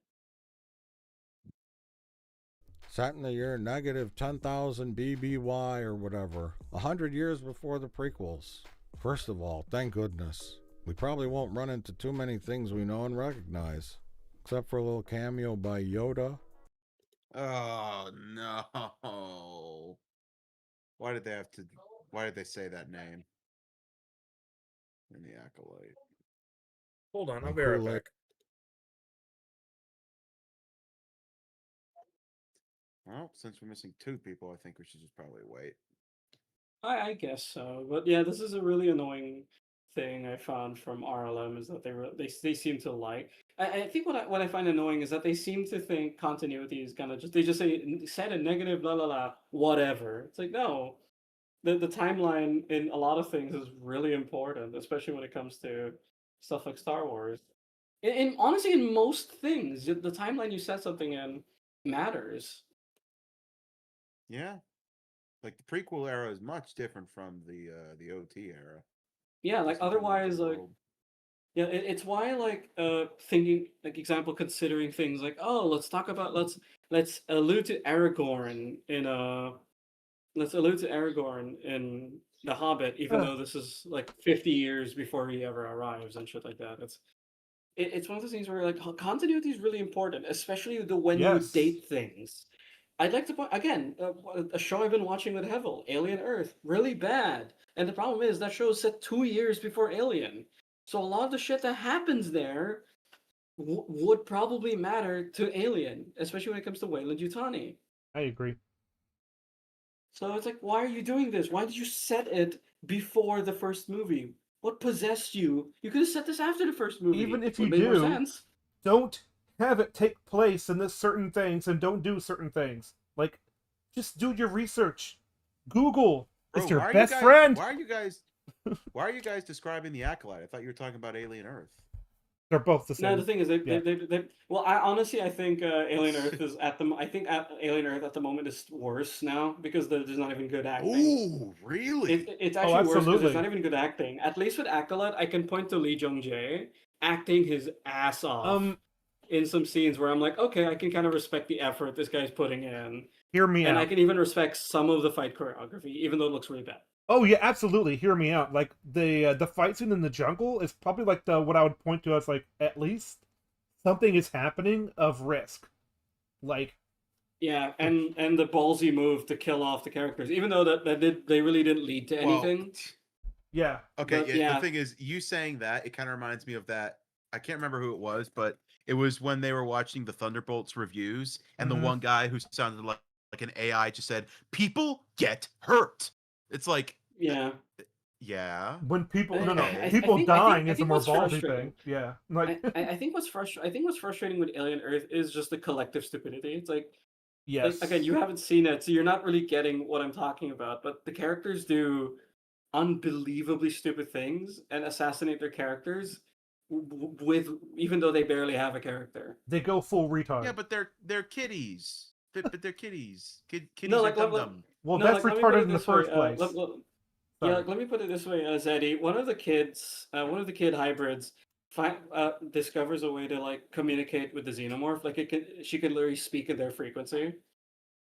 And and when they're trying to escape the island, she basically unlocks the latches to the xenomorph's holding pen. So it ends up killing dozens of people who aren't even security. They're just people cleaning up the lab.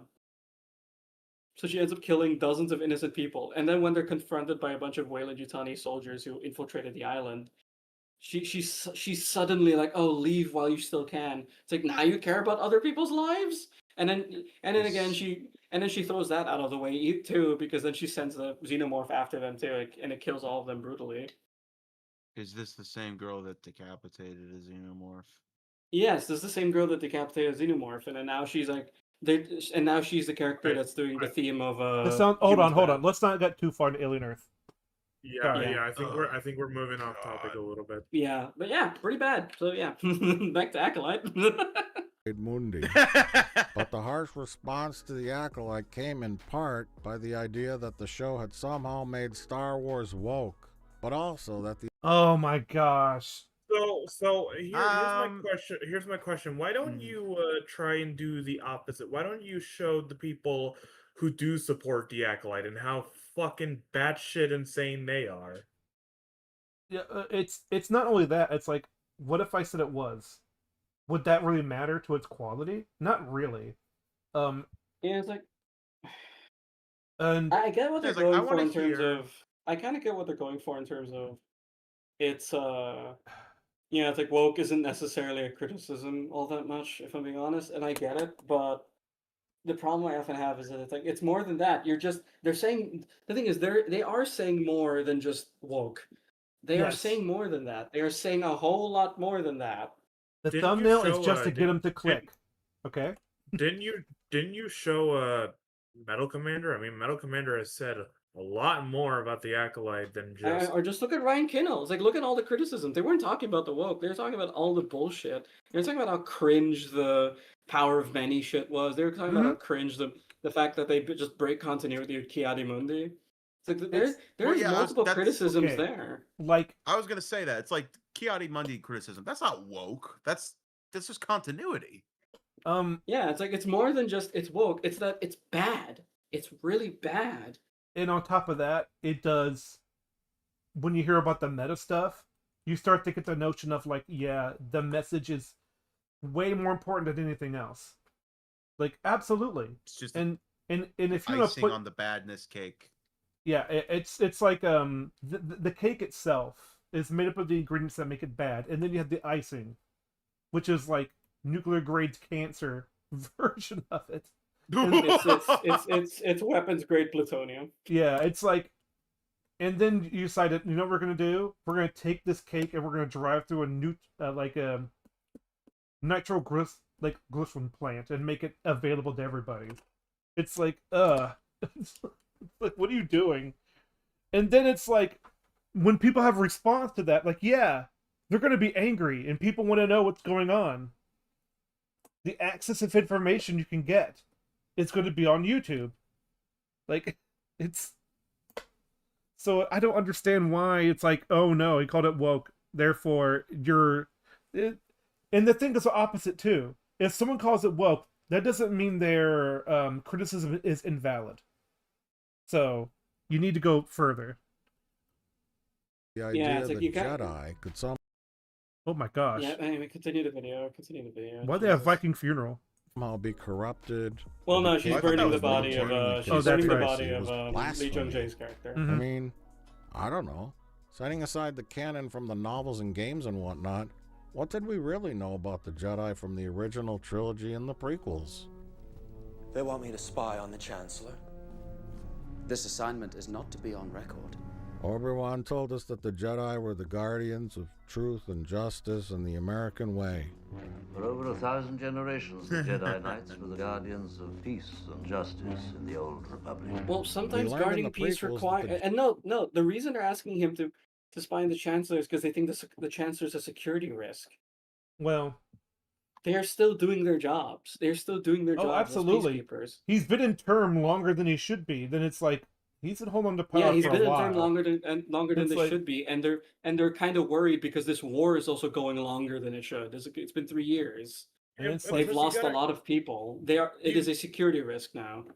You got to understand that if Disney wanted to make like their story about like long in the past of Star Wars and what the Jedis went through and some of the world? corrupted Jedi, there's already material that you can fucking grab from. I mean, we don't necessarily have to think about the extended material, but you can fucking borrow from it at least because they already have their stories about corrupt Jedi and shit. yeah, it's I kind of know what he's going to. I think you alluded to it. Is that like the whole thing of like, well, back then the Jedi were evil, so it shouldn't be a surprise here. I'm like, no, the Jedi are not evil. Stop. Don't They're not evil, you no. dare say it. Jedi are a bunch of weird people that have purged emotions in order to run around and meddle in other people's affairs. Oh Sort my of outdated- gosh, he said it. Metal and other that you're literally taking footage from the scene where the Jedis were captured because they were trying to figure out the fucking reasons for the assassination of a fucking senator. Well, Yeah. specifically assassination attempts of a senator. Yeah, that's And they what. find out. That's and what they find out Froggo more just than said. that. Yeah, well, Froggo didn't say attempt, so he just said assassination of a senator, but it was an attempt. Yeah, it and was an more attempt, than that, sure. they find out that, and more than that, they find out that not only is there a clone army being created, but that the separatists are also creating a massive army as well in preparation for something big. So of course the Jedi would be fascinated by this.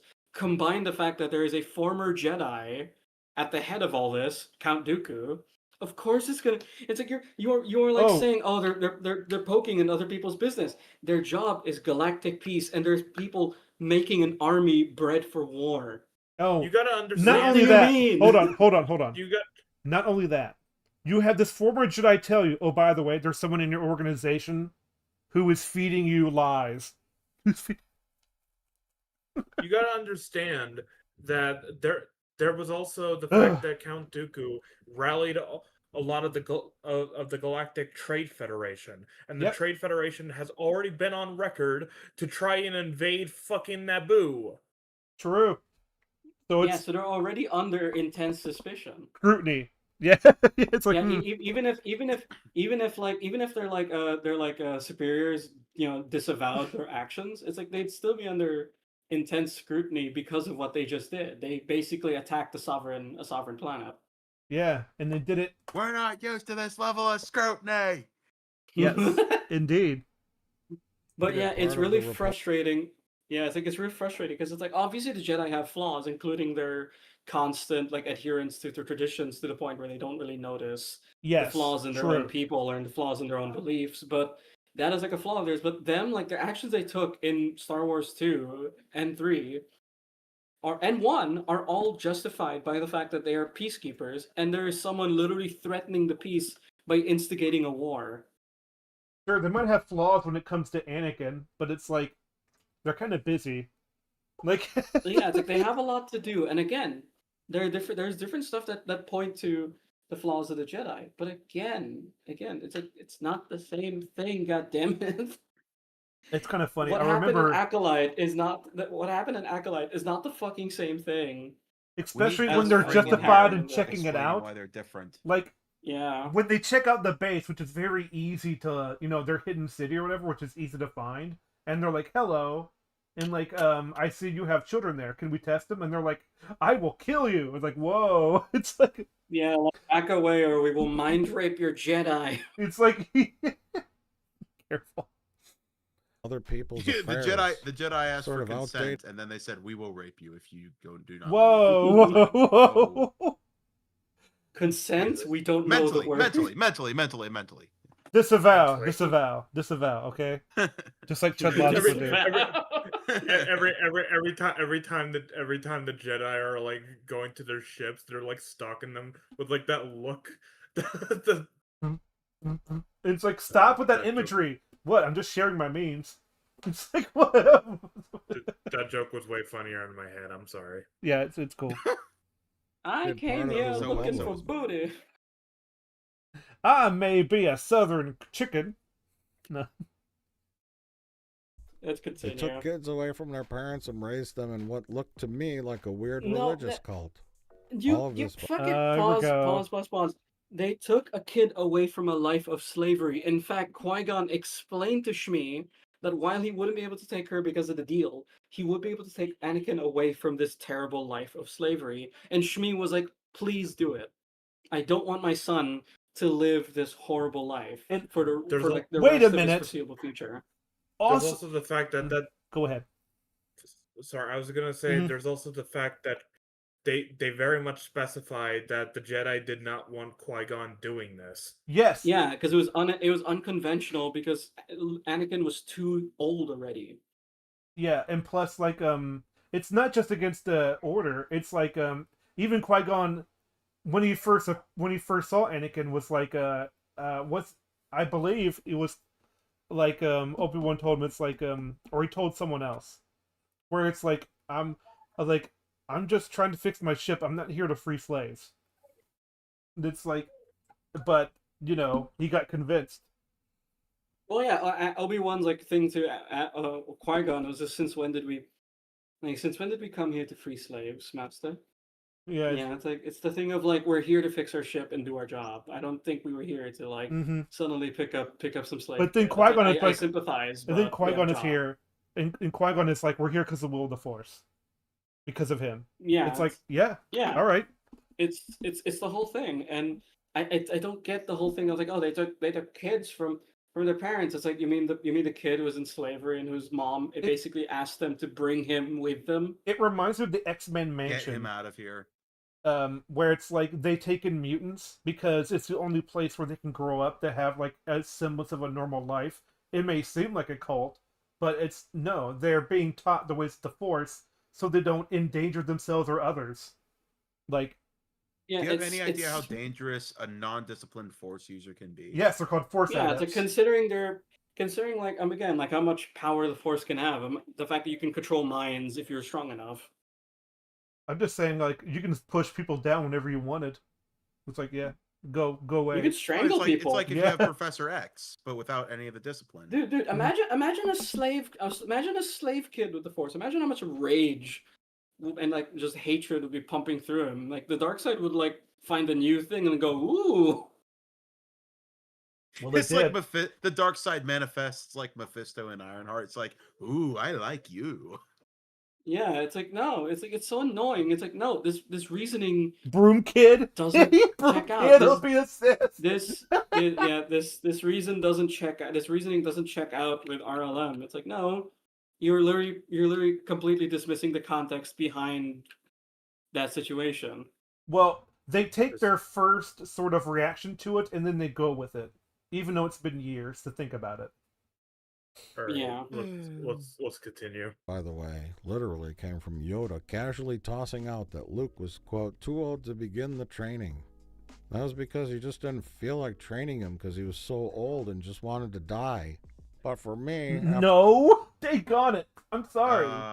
But it's like, no, he's too old because the thing is, though, you have to unlearn so much logic when it comes to a different way of just viewing the universe. You know how hard that really is? It's kind of like if listen, I know it could be cringe, but like a non-religious person becoming religious. It's hard to unlearn everything you learned. Or if you're a religious person, going to a non-religious point. It's like it's like it's kind of like that. Like you're kind of too old. Like the older you get, the more set in your ways you are. I don't think this guy paid attention. I don't think this guy paid attention to Star Wars as much as he did to Star Trek. Oh, you think? Oh, really? I don't know if we're gonna finish this today. Your first clue? It's like whenever he talks about Star Trek, he never talks about the people who call that show woke. Oh, you mean the new Star Wars? Which is funny, considering that Star Trek might actually have a bigger ratio of woke to good. Absolutely. Than Star Wars. I think Star Trek has a lot more bad stuff than Star Wars does. I don't know. Like, I mean, especially with Discovery. Discovery, Lower Decks. What's the other one? Yeah, Picard. Oh. It's making me cringe, Dutch. What's the one that had that song? What song? I think there was a Star Trek thing that had like a really bad song in it. Well, I don't know. Let's continue. Acolyte and how Sol accidentally killed Osha's ghost mother and decided to never tell She her. was literally. that She was went into ghost mode. That was not an accident. I'd like to point out she went into ghost mode and looked like she was disintegrating Osha. Yes. She basically jump scared him. Or no, and she he was stabbed disintegrating her. May. She was disintegrating May. Yeah. Like, she what do you basically think was jump going to scared him and he happen, you decided to dumb, stab her. stupid woman? Like I understand that she said, "Oh, I was trying to save Osha," but that brings up the question: how the fuck were you going to do that? I don't know Yeah, what you were doing. You yeah, just it's like you fucking learn. turned. You turn into a flute monster. What did you expect his reaction to You be? turn into like Yeah. you turn into like a like Pazuzu, and you expect me to just sit back and watch? Like, Like, dude, imagine, Ugh. imagine a character going, I'm like, I will let you have, Enterprise is okay. I'll let you I'll let you train my daughter. Let me just turn into a mind flayer for a second. It's like, no, what the fuck are you doing? I know. It's like it's I'm gonna like- be a demon for a it's- bit. You mind? Like, It's yes. just like wait there. I'm going to save my daughter real quick, and then she just fucking blood pouring out of her mouth, fucking wiggling all over, going. She's like the mom from the monkey. This is the joke of like, oh, hi, Mr. Frog, and it's like, oh, I'm going to let you have these kids. It's like, okay, and he starts opening his mouth to eat the kid. It's like, no, I'm saving her. I'm saving her. I'm sorry, but I'm not sorry. Hello. Oh, I'm so excited for season 3. It's gonna be great. Into a Jedi. But yeah, it's I'm proud of them. I'm proud of the Jedi conspiracy. That was quite clever. I'm okay with lying. Jedi conspiracy. Wait, I'm you sorry. mean the I'm sorry, cover what? up that they? You mean the cover up their own stupid mistakes? You mean the one where it's like a stupid writing cover up, and it's revealed that this wonderful Jedi Master actually used her whip saber on her fucking Padawan? What Hold the on. fuck is going on? Let me. Osha's ghost mother and decided to never tell her so he could turn her into a Jedi. I'm proud Well, of him. no, he didn't tell her because do you realize what that would do to her? Yeah, it's like, do you really? Why would you? Dude, this is like if you killed someone's parents and then you were like, okay, I should probably tell her I killed her parents. Well- after you feel bad for her, it's like, no, don't do that. When do you? Yeah, it's kind of funny. Like, when do you tell somebody that? It's kind of like, Usually the case is like when there's this concept of when they're old enough. Usually, like when they're grown up, like the truth can finally come out and they can form their own opinion on the matter. Now that they're like not a child. Listen, May. See what happened was your mother was apparently saving your sister, so she unleashed the ancient demon Gargalesh before she did anything. Here's the context. Here's the context. She was turning into a shadow demon, and then before Soul's eyes, like he was watching May fade. She was literally disintegrating, and Soul was like, "Oh, what the fuck?" anyways. I'm proud of like the Jedi conspiracy. That was quite clever. I'm okay with lying. Sure beats the alternative. Telling that little girl that you killed her ghost mother, and then have her become so angry she becomes an evil Sith. But it also beats the Jedi sitting around in a circle, being completely useless and Completely useless. It's better because it's boring. Oh my Because god! they're boring. Because of bureaucracy. Gosh, get over it. Like, look, the Jedi cannot act without authorization. They are not free agents. They shouldn't be free agents. Yeah, there's a reason why, like, and that was the whole thing of that Palpatine used to justify his rise to power was that the Jedi attempted a coup on him, which is them going past their exceeding their authority. Yeah, he's basically like. Okay, I don't know if I want to make the joke. Actually, Are you gonna say he's basically like? Are you gonna say he's like Hitler? I was Hitler! gonna say he was like oh my someone's roommate, goading them on to, have the Let's not authority go there. to get Let's them. not go there. Yeah, that's what I'm saying. Yeah. He's like Mussolini. Yeah, he's like Mussolini. Yeah. But yeah, Chris it's Mussolini. Really, it's really fucking frustrating because this really comes across as RLM just being like, "Oh, this is boring. At least they're doing something." You mean being retards? Yeah, it's kind of funny how like, listen, I've been watching reactions to like Also, oh, I should all add right. this is very rich coming from RLM, considering a lot of Star Trek is about characters Details. having to act within their. A lot of characters are acting within their limitations and within their authority. A lot of the times in Star Trek, you're not allowed to do certain things because you're in violation of a certain rule or in violation of the authority of Starfleet Command. Yes, because they have ranks for a reason. Yeah, it's a military organization. For the Jedi, they're connected to the Republic. They're space They're in navy. direct. Yeah. They're not really. They're space peacekeepers. They're the space UN in a sense, and then Oh because of yeah, that, yeah, but their hands are often, and Mhm. because of that, their hands are often tied. They can't Mhm. outright act against someone if unless they really feel like there's a genuine reason or threat being had, and it's why like something like Obi-Wan and court martials Qui-Gon. happen. Like Yeah, it's a reason why Obi-Wan and Qui-Gon acting out and actually trying to help Naboo is actually quite unconventional for the Jedi, because normally they wouldn't do that because the Republic would tell them not to. All right. Because they'd be interfering in a big war. So again, this is Rich coming from RLM complaining about bureaucracy and people trying Sure. to follow rules and regulations. Sure, but like I was, like I said before, I was watching reactions to like JoJo like themes, and it's kind of funny where like they're talking about how rich they are with like musical talent, and they get happier when they notice that like when things are in harmony, when things make sense, and like, and it's like, well, at least things are happening. Wouldn't be an actual thing to get happy about.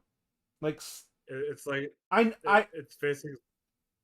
I know I said it earlier, but like the reason why I approve of the sword scene in the jungle a little bit more is because like there's consequences to those actions.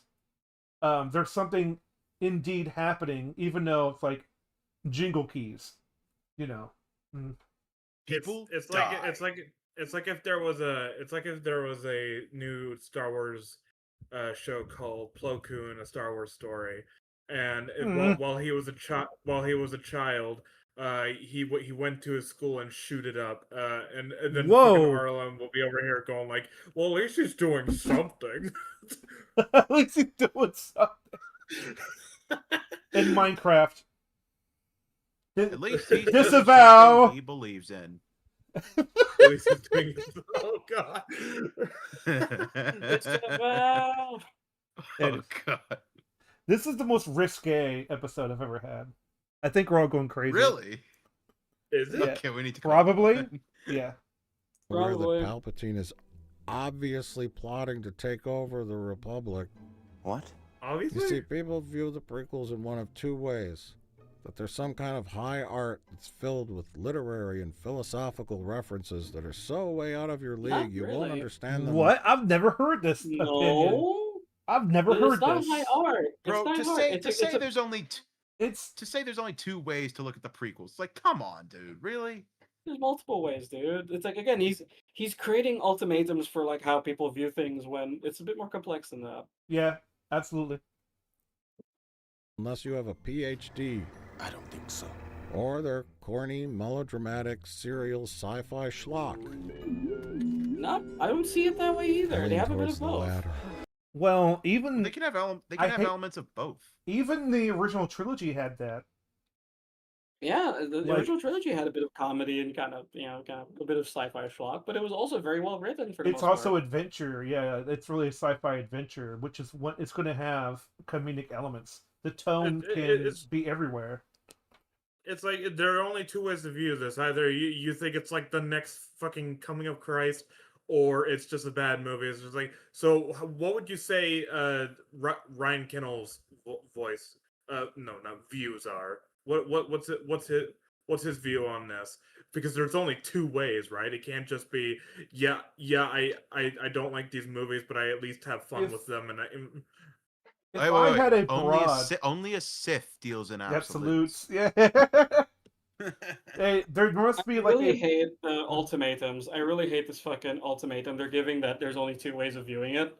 When across this podcast episode, The we've spectrum, been basically yeah. talking about our views on the prequels and what we like and what we dislike and our own feelings on the matter. It's like it's clearly not just two. It's never just two. Well, if I had to go as broad as possible, I would have to make a list of broad things people think about the prequels. I would have to have like a testing pool of some kind, because like people do kind of see them as meme movies a lot of times, but then there's people who are like take them really seriously. So it's like, man, I don't know. If I had to guess, though, I would say that a lot of the prequel stuff people see as like fun movies, not necessarily very serious, but I'm sure they do sometimes.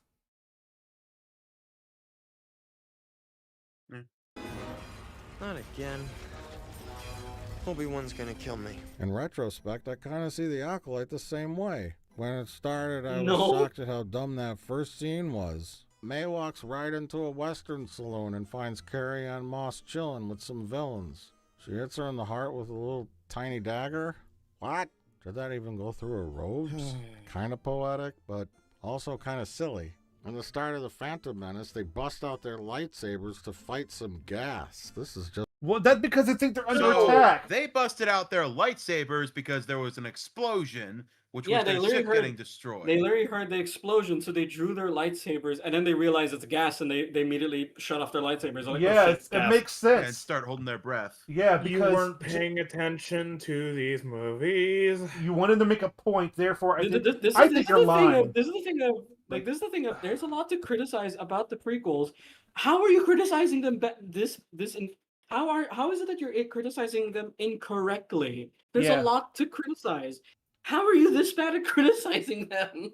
It's kind of funny how, like, at the beginning of Acolyte, like, okay, so what are the details of that one that you kind of forgot? This reminds me of fucking No Bullshit, where he's like, "There's a problem with Avengers: Infinity War. There's a suspicious amount of women." It's like, I'm sorry, what? Well, there's There's also a giant midget black- in the movie.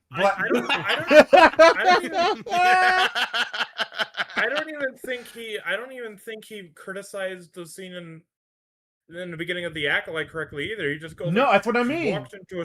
She walked into a saloon and then she dies and by she a just dagger. dies. I'm What like, is that? no. Yeah, he doesn't point out that the woman was trying to exploit her kind of instinct to help people because she like threw someone off a ledge and the woman used the force to stop it, and then she threw a knife at the innocent bartender and she stopped the knife but got stabbed in the chest anyway. That still doesn't. Also, I he feel said like kind of he's not even- poetic. Yeah, it's like, What's oh, it's poetic kind of about that? poetic. What's What does he poetic mean about by it? that? It's someone exploiting someone's like nobility, someone's like natural instinct to protect. It's not just that. It's also the thing where it's like the Jedi could have taken her out at any time. She just chooses not to because we need a kung fu scene. Well, it's also because she wasn't trying to kill this person because she didn't want to kill. Well, that's why you go to capture. You could be a little more aggressive. She's I mean, trying to kill people. The thing is, they showed that her force abilities are actually really strong. She's strong enough that she can freeze the woman in place.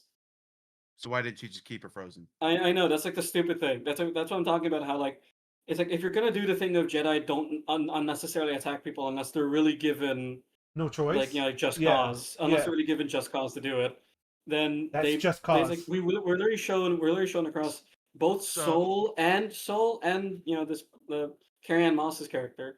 They're both they're both strong enough in the Force to literally stop someone telekinetically. They can freeze someone in place. So this is kind of a tangent. Just give me 1 minute. But there's a YouTube channel called Bat in the Sun. They make pop culture fights. They did Batman versus Darth Vader. Batman was getting completely wrecked by Vader until Batman disabled his life support system, so he had to use the Force to focus on that. And so he was having kind of a hard time fighting Batman. But as soon as he got the life support system back on, he literally just yanked him with the Force, and it was over.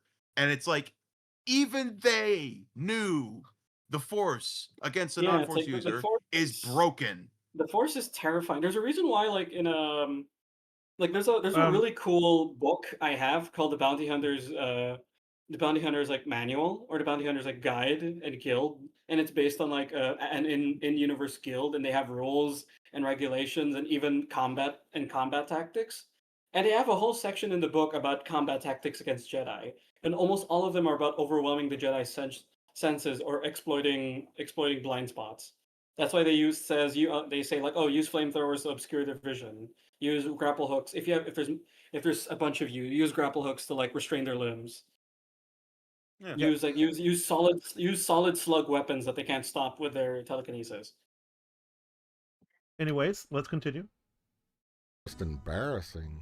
Or it was dumb when Obi-Wan and Qui-Gon just kind of jumped in front of a bunch of battle droids to rescue the Queen. I thought they'd do something a little more clever. I think there's a large segment of... Yeah, it works. What's wrong with that? Yeah, it works. They have lightsabers and the Force, and all the droids can do is shoot. I would have appreciated that scene if one of the droids tried to call for help and the Jedi stopped them. Yeah, I mean, I will agree it's not that clever, but it still worked. So Like it worked. It doesn't have to be necessarily clever. They're kind of just there to save the hostages. And Mm-hmm. and again, the street is isolated. That's the thing. The street's isolated, so they had like free reign to actually take down those droids. And if you want to criticize it, you can talk about why there's not any more patrols or guards set up around the streets. or yeah, like you said, one of them would probably just instantaneously contact backup. Yeah, it's like there's things you could criticize, but this thing of like, yeah, well, it's not very clever. It's like sometimes the blunt solution is the best solution. Oh, absolutely. It's sort of like how what was it? It's the tale of the strength rogue. It's like dude, fucking Doom 2016, where Vega, the AI, is like you just need to rearrange the power, and then Doom guy just kicks the battery. Yeah. But the sort of thing, it's like the strength rogue, and he's like, oh, you're not sneaky, therefore you're not a good rogue. And so what he does is like, you got money? He's like, yeah. So he just pounds his head, knocks him out, and takes his money.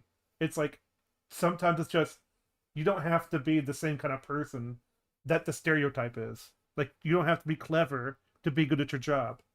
I mean, remember Qui-Gon literally just walks up to the droid. He says, "I'm taking these people to Coruscant." Like, I feel like he just wanted to see if that would work. And when it didn't, he's like, "Okay, lightsaber." Oh yeah, it's like the thing of like where are you taking them to Coruscant? I'm taking these people to Coruscant. To Coruscant. And then That doesn't the droid compute. asks again. It's like, I'm sorry, where are you taking them to Coruscant? Coruscant. He says that it doesn't so compute. like honestly. It's like, Yeah, wait, is Coruscant. he Very telling the earnest. truth? Wait, that doesn't compute. Anyways. You're under arrest. Anyways. The audience that wanted more epic Star Wars stuff. It's garbage. And I expect this score will continue to creep down and down and down because they just can't stop doing retarded things. They want to see more awesome Jedis doing awesome things, like having huge battles. And Whoa, fighting. Whoa! What it? Whoa, Poison that well. Why don't you? Well, in that case, people would have loved the Acolyte, right? Whoa! Don't you go RLM? Don't you go fucking dissing Old Republic? Old Republic's actually good. No, it's not just that. He said like it's not poisoning the well. What's he doing? Like straw man. People just want to see Jedi getting the cool fun. I'd like to point out I've played I think 2 or 3 campaigns of Old Republic. One of my favorites is the Sith Warrior campaign. Because you can actually become a light side Sith in that campaign. And during like one of the DLC, you can actually just convert to like working with the Jedi. It is extremely clear that they did not do any sort of research in Knights of the There's Old no Republic. research on this. It's like Old Republic, like this big fight is literally a attempt at the Sith to take down the Jedi at their temple before they can mobilize. You also gotta Jedi's doing cool things. He fucking dies in this scene. Yeah, like that Jedi, like that's the Jedi Grand Master of like the Order at the moment, and he gets killed by a Sith, like the Sith Lord. Also, are we really talking about Old Republic and going like, oh yeah, it's just Jedi doing cool? I remember reading a fucking comic where the whole thing was that Padawans were going to go do their what's the word? Training? I don't know. Initiation. They were gonna do their initiation with their masters, and then one of the Padawans ended up being late. So when he shows up, he finds all of his fucking Padawan friends dead by their masters because their masters are corrupt Jedi. It's just like, don't fucking pull up Old Republic and go, well, oh yeah, I don't think it's about the Old Republic. There's clearly more fucking nuance than that, you you didn't do any sort of research. I You just know. pulled up this trailer and was like, "This is what they like." I'm not gonna do any sort of research and instead just insinuate what they fucking want. It's like, you goddamn dishonest prick. Well, yeah. This well, is very like this is very Mhm. manipulative. This is extremely manipulative. Oh yeah, it's a very straw man with the whole like poisoning the well. It's like no, they're not poisoning the well. It is definitely trying to say like it's almost ad hominem toward fans. like It's like, look, I am of the group that I do enjoy seeing Jedi and Sith like do battle, but I'd like logic in that battle, and this entire sequence in the trailer is actually pretty cool and actually makes sense because this was during a time when the Sith and the reason this happened, and this actually started the war, was because the both factions were actually in a state of Cold War. They were in a stalemate. They ended up in a stalemate in the last war, so they were kind of waiting for each other. And the Sith were the first ones to actually act and hit the Jedi where it hurt. All right, let's continue. Darth Violence and Darth Death Breath. But all we got was Soy Boy. His name is and Malgus, you Fatty. cunt. And fatty. Oh. So is he complaining about what's he complaining about? Breath. You're not addressing any of the real criticisms that people have of this, because You're just they're, saying they're, that, they're, yeah. they're willing to bring up Metal Commander, but they did not mention EFAP at all because they Well, know no, that I if think they they're do, I think you're just bringing up like an episode of like FNT or something. Oh, absolutely. They're not. That doesn't matter. They're just grabbing videos and clips. Yeah, they're just describing, oh, this is what the fans actually want, and it's very Well, they brought up disingenuous. Ryan. They brought up Ryan Kinnell, who, like, despite his good points on Star Wars, is like, he's very much like an angry guy compared to EFAP. You know, so they wanted to pull up that guy, but not, you know, the people who are actually just really well worded with their criticisms. well, that's the thing. Ryan Kinnell was there during their Acolyte criticisms. And he had a lot to He say. is well worded, but I'm saying like, you look at him and you could he could easily come across as more as like the it is- angry fan. You know, It is easier to paint Ryan Kinnell as kind of like the bad fan job. because of the fact that he's an angry guy. I will. Yeah. So anyway, I want to get this in full context, real fast. Okay. Retarded things. They want to see more awesome Jedis doing awesome things, like having huge battles and fighting with Darth Violence and Darth Death Breath. But all we got was Soy Boy and Fatty and Premature Baldy. However, the prequels illustrated that Jedis could be anyone, really. Long necks, elderlies. Well, no. Kiadi Mundi has been. Kiadi Mundi was in the Jedi for quite a while, and his race ages pretty quickly, actually. Also, there's something I want to bring up. Also, when he Yoda. said- Yoda's ancient. Also, there's something I want to bring up. When he says, like, all they want to see is cool Jedi, he brought up the trailer in which it was two brothers, which one of them became jealous of the other, and then one of them was fucking killed. In that same trailer. It's like, what do you mean cool Yeah, Jedi? and You're also not those making guys any aren't fucking Jedi. sense! Also, those guys aren't did Jedi. actually- Those guys are affiliated with a separate like kingdom, and their father was force sensitive and trained them. I did actually see that Fucking trailer. hell. That's the one that had the scar. The gold one, yeah. Like, Yeah, He's pulling up all these fucking trailers and he's not at all addressing the obvious flaws in his fucking criticism. It's very, again, this is very like, oh, they got oldies. It's like, what do you call it, Yoda? Yoda is like hundreds of years old. It's like being a Jedi. Being a Jedi is a lifelong thing. A lot of these Jedi, a lot of like the senior masters are probably older. They're probably on the older side. What about Obi-Wan from A New Hope? You know? Yeah, it's like Obi-Wan's pretty old too, and he's a Jedi. He's maintained his identity as a Jedi. It's like, oh, anyone can be a Jedi. It's like, yeah, anyone can be a Jedi. Here's the thing: people's complaints about Mog and Fatty is that like Mog and Chub is that Mog is literally looks boring. He literally talks like the most. He talks like a secretary. Also, Well, he talks like a Gen Z guy.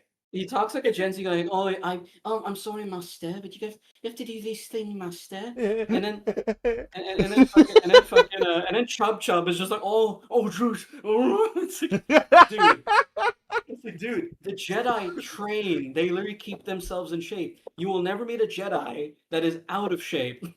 The only Jedi They who are have to technically fight. out of shape, the only Jedi who are actively out of shape are the ones who are already old.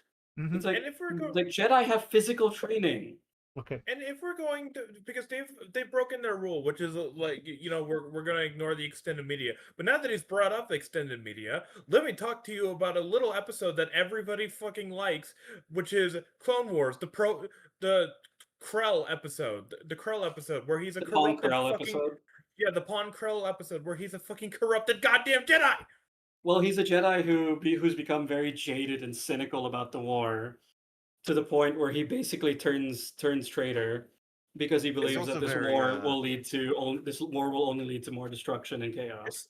It's like, why He's are also you very ignoring all this clonist. stuff? You're only ignoring this stuff so you can prop up the acolyte. He's also very Pretty much, clonist. this reminds me of some of the annoying stuff that sometimes I happens just with like I just don't know what's strong really. female characters where they prop up one thing but have to take down the other to make it look The good. contrast principle, which they're not using. Instead, Yeah, like they're not actually talking about the Mhm. qualities of Acolyte. They're just saying, you see, this other shit is sloppy, so the Acolyte is better. It's like no, it's like they're almost putting it on equal levels. But the problem is you're bringing down the acolyte. You're not pushing. I mean, you're not pushing up the acolyte. You're trying to bring the prequels to it. It's not happening. And also, I have no idea what's going on really in this video anymore because I'm like, was that? Yeah, I'm kind of Because lost. when he talks about the fat Jedis or whatever, and that soy boy Jedi, and I'm like, are you criticizing the acolyte now? I thought we were doing the versus the prequel thing. Like, do you hate it or not? Like, I'm very confused. Yeah. Let's continue. Guys with floppy head snakes, blind people, little lady muppets, guys with snake legs, tiny creatures that have to work really hard to fight someone who was 6'5". Now we did see a few tough male Jedi in the Acolyte, but hey, maybe this guy is like really good at using the Force. Or maybe Fatty was a secret alien who was large because when it came time to battle, he split into two thinner Jedis.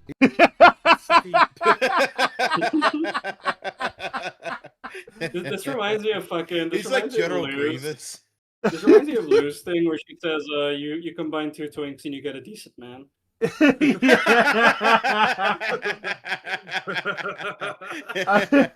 I will say, I actually need to watch. I need to play Jedi Survivor fully because I never got around to. That is completing it. true, though. It's where it's like you do see a lot less aliens represented in sort of main characters.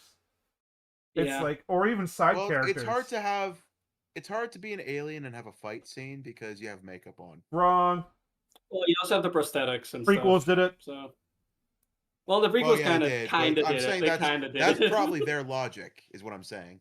That's the thing. It's like I think that's actually better. It's actually world building. It's not just a bunch of humans because we need to represent every skin color. It's like Also, like Oppo Rancisis.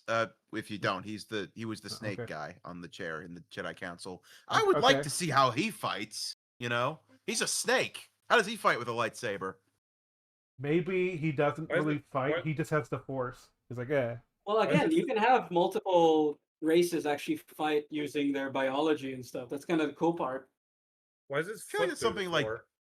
I feel like that's something Gendy Tartakovsky's Clone War would have done. Oh, absolutely! I don't know if it did. I love those. I love that series of the Clone Wars. Why is this foot through the floor? I mean, they had a really cool thing where they had a cool thing where in Force Unleashed you fought a Jedi who was kind of he was on the smaller side and he had a lot of like prosthetics. So when you fight him, oh yeah, he has a lot of his Paratus. limbs.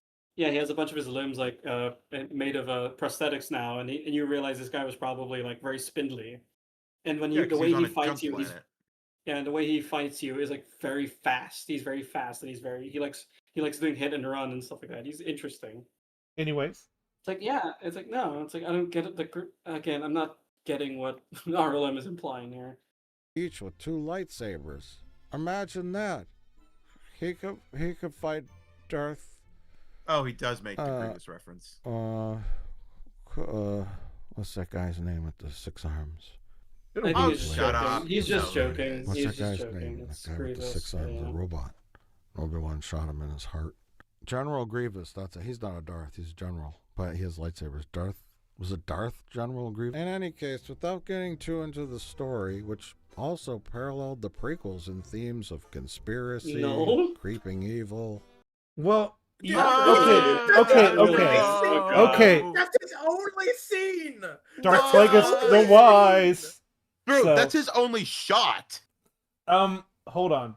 Yeah, he doesn't even have. It's not even a scene. It's just a shot. Even if I grant you this is true, what they may have it in common, but one did it better. That's the thing. They're not the same just because they have similar setups and themes. Yeah, you got to make the Filmento video. How the Acolyte failed, where the prequels succeeded. Mm-hmm. Oh god. Secret Sith, and events that lead a child to turn to the dark side. There are many, many similarities. Very that stupid make the- events. No, these are not similar. No. Like, how they do it, it's so different. You can't really compare them. You have to make Yeah, like- very broad strokes in Yeah, order to do this. Here's the meme of this. How Anakin fell to the dark side makes more sense than how Osha fell to the dark side because everything surrounding the events on that planet is inherently retarded. It also makes more sense than Oh. how Reva fell to the dark side. Oh, you mean where she played dead? So After getting stabbed oh with yeah, a yeah, yeah. lightsaber. What was like? I'm gonna quote Marty McFly in Back to the Future 3. He's an asshole.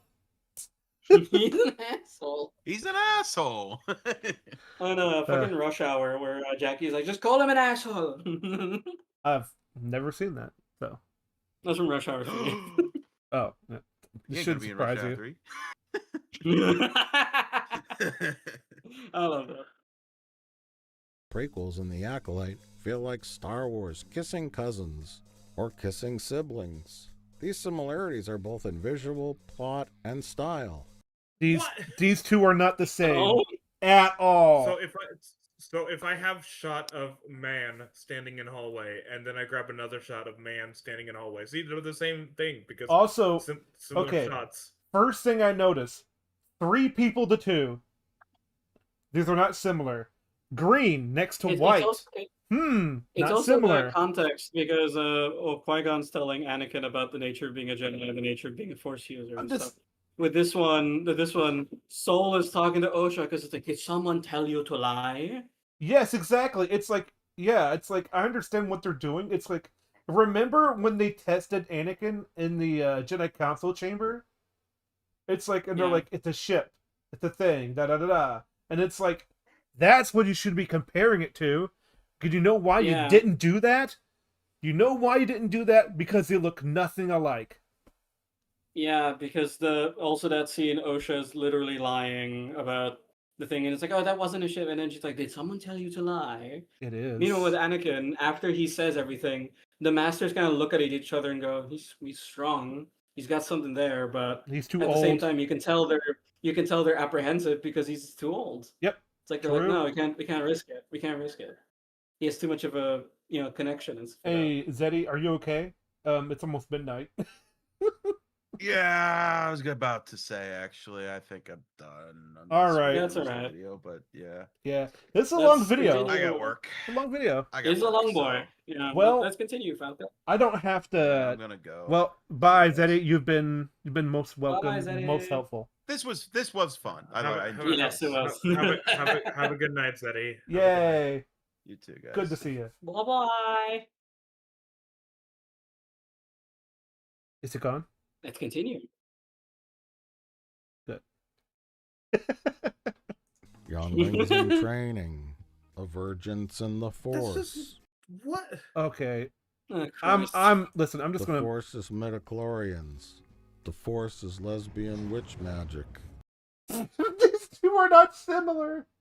I really hate the fucking hand gesturing like they're doing some sort of kung fu movement. It's like Yeah. I get that the Force was actually inspired by, kind of wuxia movies and chi and stuff like that. It's like I get it. I get the inspiration for the Force and the whole idea of Mhm. that kind of concept, but Star Wars never really leaned too far into the let me do the Martial kung fu arts. movements. Mhm. Let me do the martial arts movements to literally like it's like no, a lot of the times a lot of their applications of the Force were either more subtle or pretty like macro.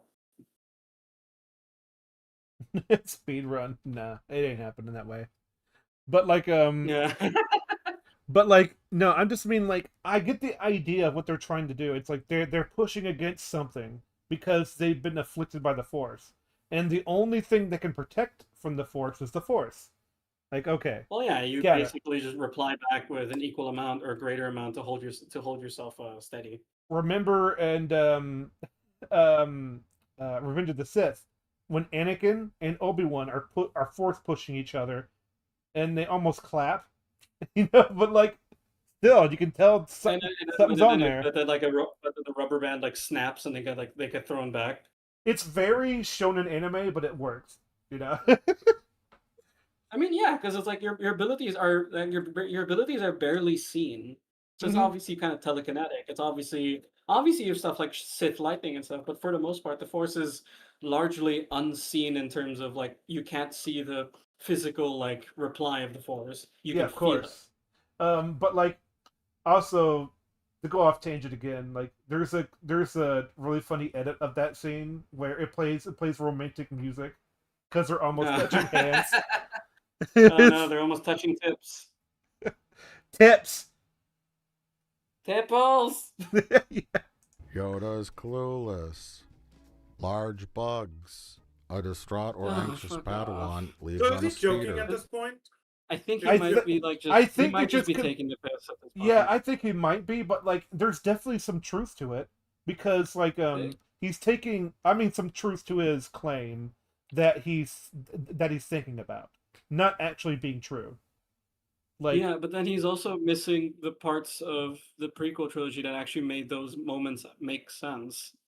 yeah, because He's just adding in, oh, you see, those are bugs. See, because they're on a planet with trees and stuff. It's like the bugs you saw in Geonosis were alien rays.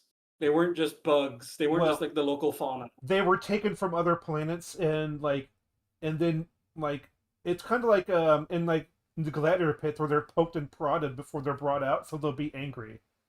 It's Well, like no, I'm talking about the Geonosians, the bug Geonosians. oh yeah. The Geonosians. Because Yeah, My bad. the comparison he made was the Geonosians and the Yeah. weird Umbra moths, Yeah.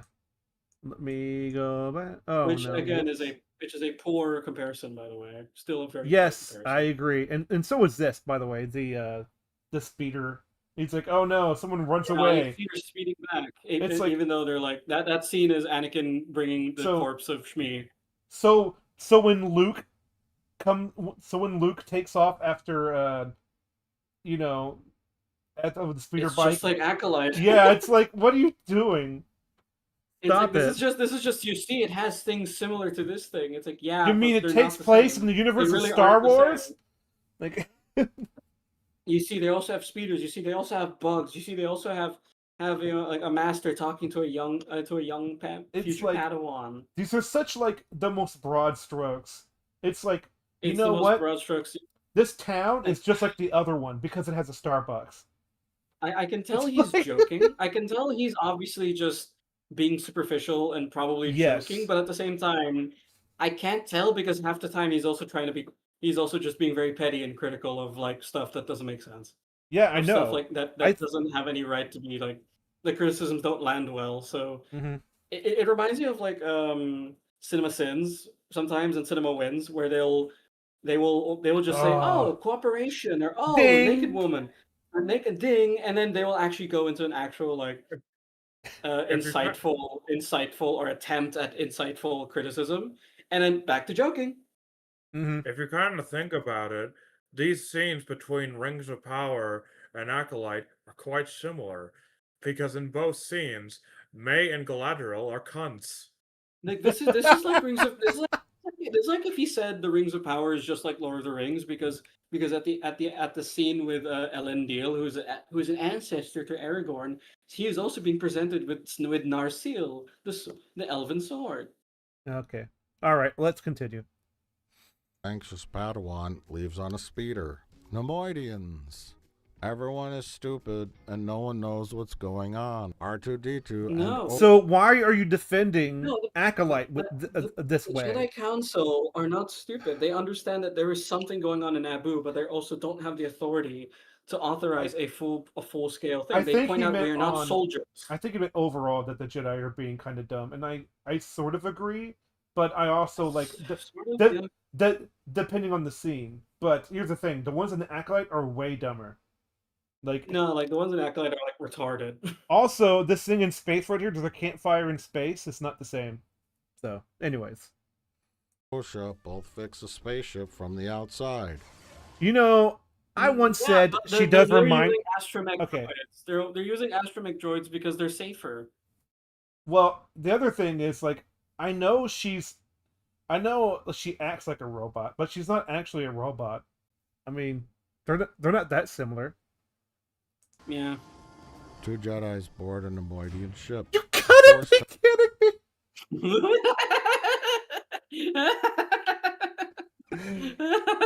I just can't do it anymore. He has to be joking at this picture mind-reading device thing. Two gals that look the same switch clothes to be deceptive. Shirtless humps. No, that's not the same. Shirtless? What? It's not the same. Why is General Grievous? The Okay, two General Grievous, people- you must be the joking. The two people switching clothes to be sneaky.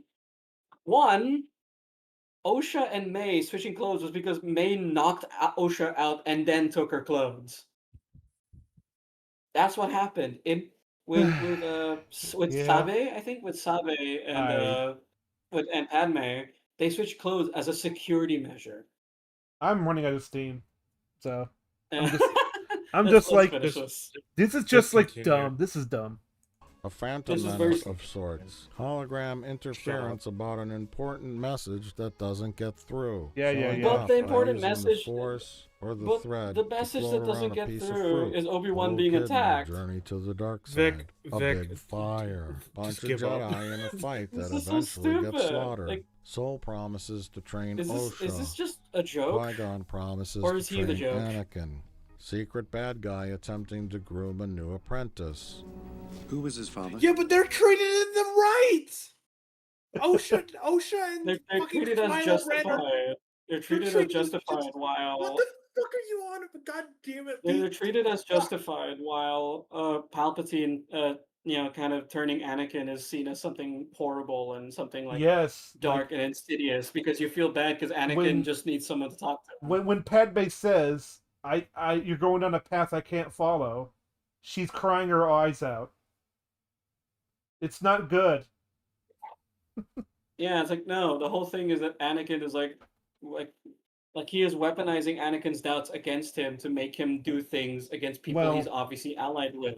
With he's- Osha, it's just like, oh, you're justified in your anger. You see, we even have epic music playing. We even have like comforting music, like at the very end of the show. It's like they're meant to Yeah, be and then, together. and then let's It's like and then let's hold sabers. Let's hold sabers. I just love how They're like touching sabers. Just fucking continue. yeah. Where is their father? There was no father. Has it occurred to you? Has it I'm not occurred to quite you that this is all very? Has it occurred to you, RLM, that this is all superficial connections that are Yes. obviously done to kind of reference the prequels in the worst way possible? It's just like the prequels because it's referencing the prequels rather than it's just like the prequels because the tone is like the prequels. I think I don't know. Like I'm just like Let's keep playing. Let's keep playing. Sure what the Acolyte was attempting to do, to be honest. Or who it was trying to appeal to. Was it trying to be a serious, dramatic Star Wars program? Were the creators just having fun with their own fanfic? Well, both, Both, actually. both. Yeah, It was both. Yeah. The creators The creators were having. You can have fun with your fanfic while writing a serious fanfic. You can do both. Oh yeah, like there's a lot of This is well, both. This is both. They're obviously trying to write a serious Star Wars story, and absolutely. they're fucking around with their fanfic. Mr. Plinkett, you have to understand. At least they're doing something. Mm-hmm. Mr. Plinkett, you have to understand. I took out your other chromosome. The show is almost done, at least. Yeah, true. I can't wait to get to At least it's Andor. almost done. Jesus They're trying Christ. to do something different with a bit of romance and drama or whatever. I really don't know or care. But after stewing on it, what I do know. No, you care. You obviously care enough that you're actively defending it. You're actually making a video. If you didn't care, then you wouldn't. If you didn't care, then you wouldn't have made this defense about its parallels to the prequels. Yeah, I want to hear what he has to say. You're trying to bring down the prequels again by saying act like this is good. It's like, I don't know what you're trying to do. It's not as bad as I remember. And Gen Alpha is now revisiting it and reevaluating it after fond memories from their youth. It was cool to jump back 100 Is this years video a and get satire? I think this part is a joke right here. Yeah.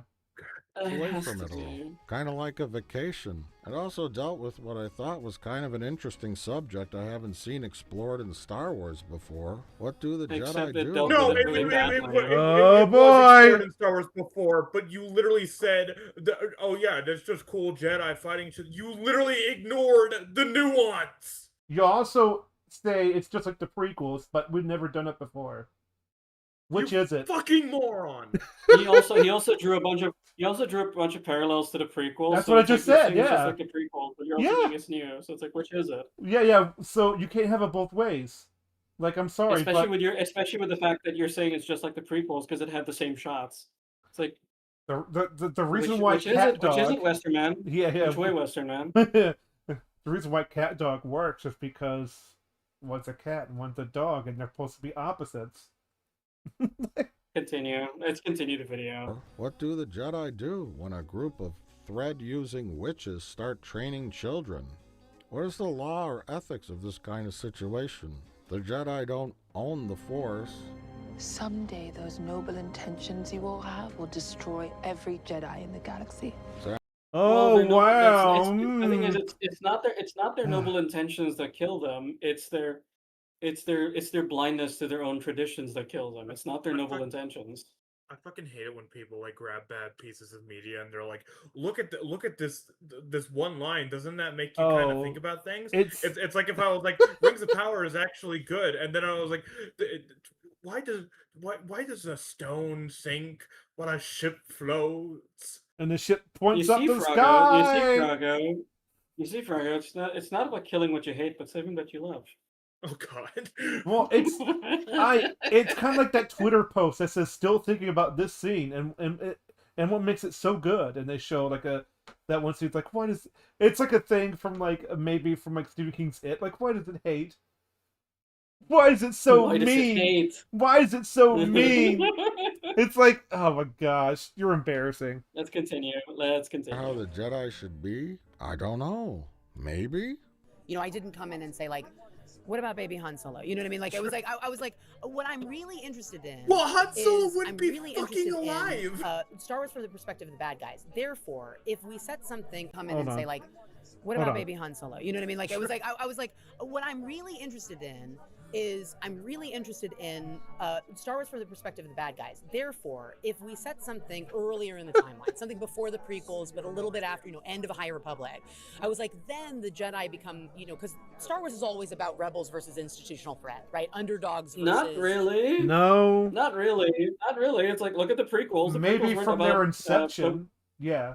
It's like that was the original concept of Star Wars was rebels versus institutional threat because it was in the middle of an empire ruling the galaxy. It's called the Galactic lot of Civil War for a reason. Yeah, a lot of the material after that, if you think about the EU, is about a republic trying to actually allow itself to be like integrated, like a republic trying to crawl out of the ashes Also, after if you're like gonna- so long. So if it's not you're just gonna- about institutional versus like organizational. It's like, what is the prequels then? Because the prequels are all about a war that was basically Defending organized to that, destroy Yeah. It is a war organized to destroy the Republic from within, and Also, create an empire. So it's like, I don't know, man. if you're going to fucking go ahead and go, yeah, it was underdogs. Yeah, it was underdogs versus tyrannical empires. Like, okay, so how do you explain the prequels where it was literally an What? entire government being beaten down and taken control of? That yeah. And I think that the whole thing is that they think this way is because the sequels were kind of a repeat of the original trilogy. Yeah, and I'd like to point out that is the criticism that is levied at the sequels, is that they are pretty much playing up story beats from the originals, Mhm. and not doing them very well either. Yep. Huge empire, right? So if we said it then the Jedi become the antagonists, not the bad guys, but they become the bad guys to the bad guys. Somebody asked George Lucas, what's his opinion? I really don't know, but it's something different. I mean, the Jedi's had good intentions, but it just went awry. You know? Oh yeah, I love that scene. They kill that one person and they all die. It's like, what? No, they all die. No, I'm not because, kidding. They all die because Carrie-Anne Moss frees the Wookiee from their mind control, because they're all together to mind control one Wookiee. Yeah, it's like, and then they're like, and the minute stop. she breaks the possession, the minute she uses the Force to break the possession, for some reason the psychic backlash just instantly kills all of them because Oh they're my retards. Gosh, yes. Let's continue. Yep. Oh, did it have the best fight choreography? No. I know some people like analyzed the fight choreography and tried to find flaws in it, but Not try. So what? Not try. They did. Not try. They find flaws. There's there's obvious flaws. Yeah, it's like even people who aren't Chad can see that. Like even I mean, Maudor, people- even aside Maudor from was like Chad. something that looked awkward to me. It's I mean, people are showing the problems of it, but that's not gonna bother me apparently. It's like, it's not try. It is. It's like, as much as like I know a lot of people have lost respect for Shad for a number of reasons. I still watch his videos, and that video about the fight choreography, he's right, because a lot of the fight choreography looks really stupid. Once you actually look at it, the whole thing of like where he stabs a Jedi, and then for some reason he grabs a Jedi and pulls them towards the lightsaber, even though they could easily resist because they have the Force too. Yep. And these are full-fledged Jedi, by the way. These aren't like fucking Padawans. Mm-hmm. I don't care. Aiming for each other's lightsabers low. Aiming, what are they aiming for at all? They're just aiming for nothing as well as the opponent's lightsabers. Action. Jackie wasn't even in that position. How does a fire spread on concrete or in space? I mean, I'm not one to nitpick, but who gives a fuck? We're doing Star. Oh my gosh. This is very rich. This is very rich coming from RLM, who will nitpick the ever-loving shit out of Star Trek. Oh, absolutely. I feel like This is extremely We rich. know. This is extremely rich coming from them. This is like this is the harshest of ironies. I feel like you guys have a bias against Star Wars. Well, I think Like, I now they feel do. like- Yeah, yeah. Like, I feel like you just refuse to acknowledge that this is just really bad, and that you want to defend it because, hey, it's kind of different, and I kind of like that. It's like, just say you like it, but I feel like your own standards are warring against you. It's kind of fun. They know the criticisms. It's just that they don't really care. They're also very much like trying to paint the criticisms as bad. It's like Shad has literally made a dedicated video talking about the fight choreography. It's like he has his own feelings on the Acolyte, but he made a dedicated video because that is his content. And you're using that as a way to like, you see, this is one of the criticisms levied at the show. It's like a lot of Isn't this criticisms nerd weren't stuff? necessarily about. Like, Yeah, it's like a lot of the criticisms levied at the show weren't necessarily just about the fight choreography. It was about several other things. You're the one who's like nitpicking about which arguments you actually want to use. Oh, I'd say You're the like one cherry nitpicking about picking. which argument you want to use to. You're cherry picking which argument you want to use to defend your point, to the point, and no pun intended, that it's Stab. just it's that you're defending a moot point, no pun intended again. Moot. Moot. Anyways. Wars, baby! What I know is that I and many others, including John Alpha, are starting to rethink the Acolyte. Is this just And in a my opinion, Just I'd like let to it go. see Just let it more go. of Just let it go. Hey, set up a perimeter, a 5-click perimeter. And then all of the Jedis just follow each other. They all just start following Basil. There's like 40 people following Basil. And then I expect a fucking circle. Do you know what a fucking perimeter is? Yes, yes. That's a little bit too much, I think. But you know, it's like this is very Yeah. this is again, this is very much Oof. paint there. This is very much them trying to paint how the discourse is very stupid, when in reality it's like a lot of these criticisms are kind of, it's like there's a clear line to the criticisms. And this is very much, again, like you said, Falco, it's just poisoning the well very harshly. it seems like also like a bunch of straw manning of different people, just because They have different poisoning the well arguments. with cyanide. Yeah.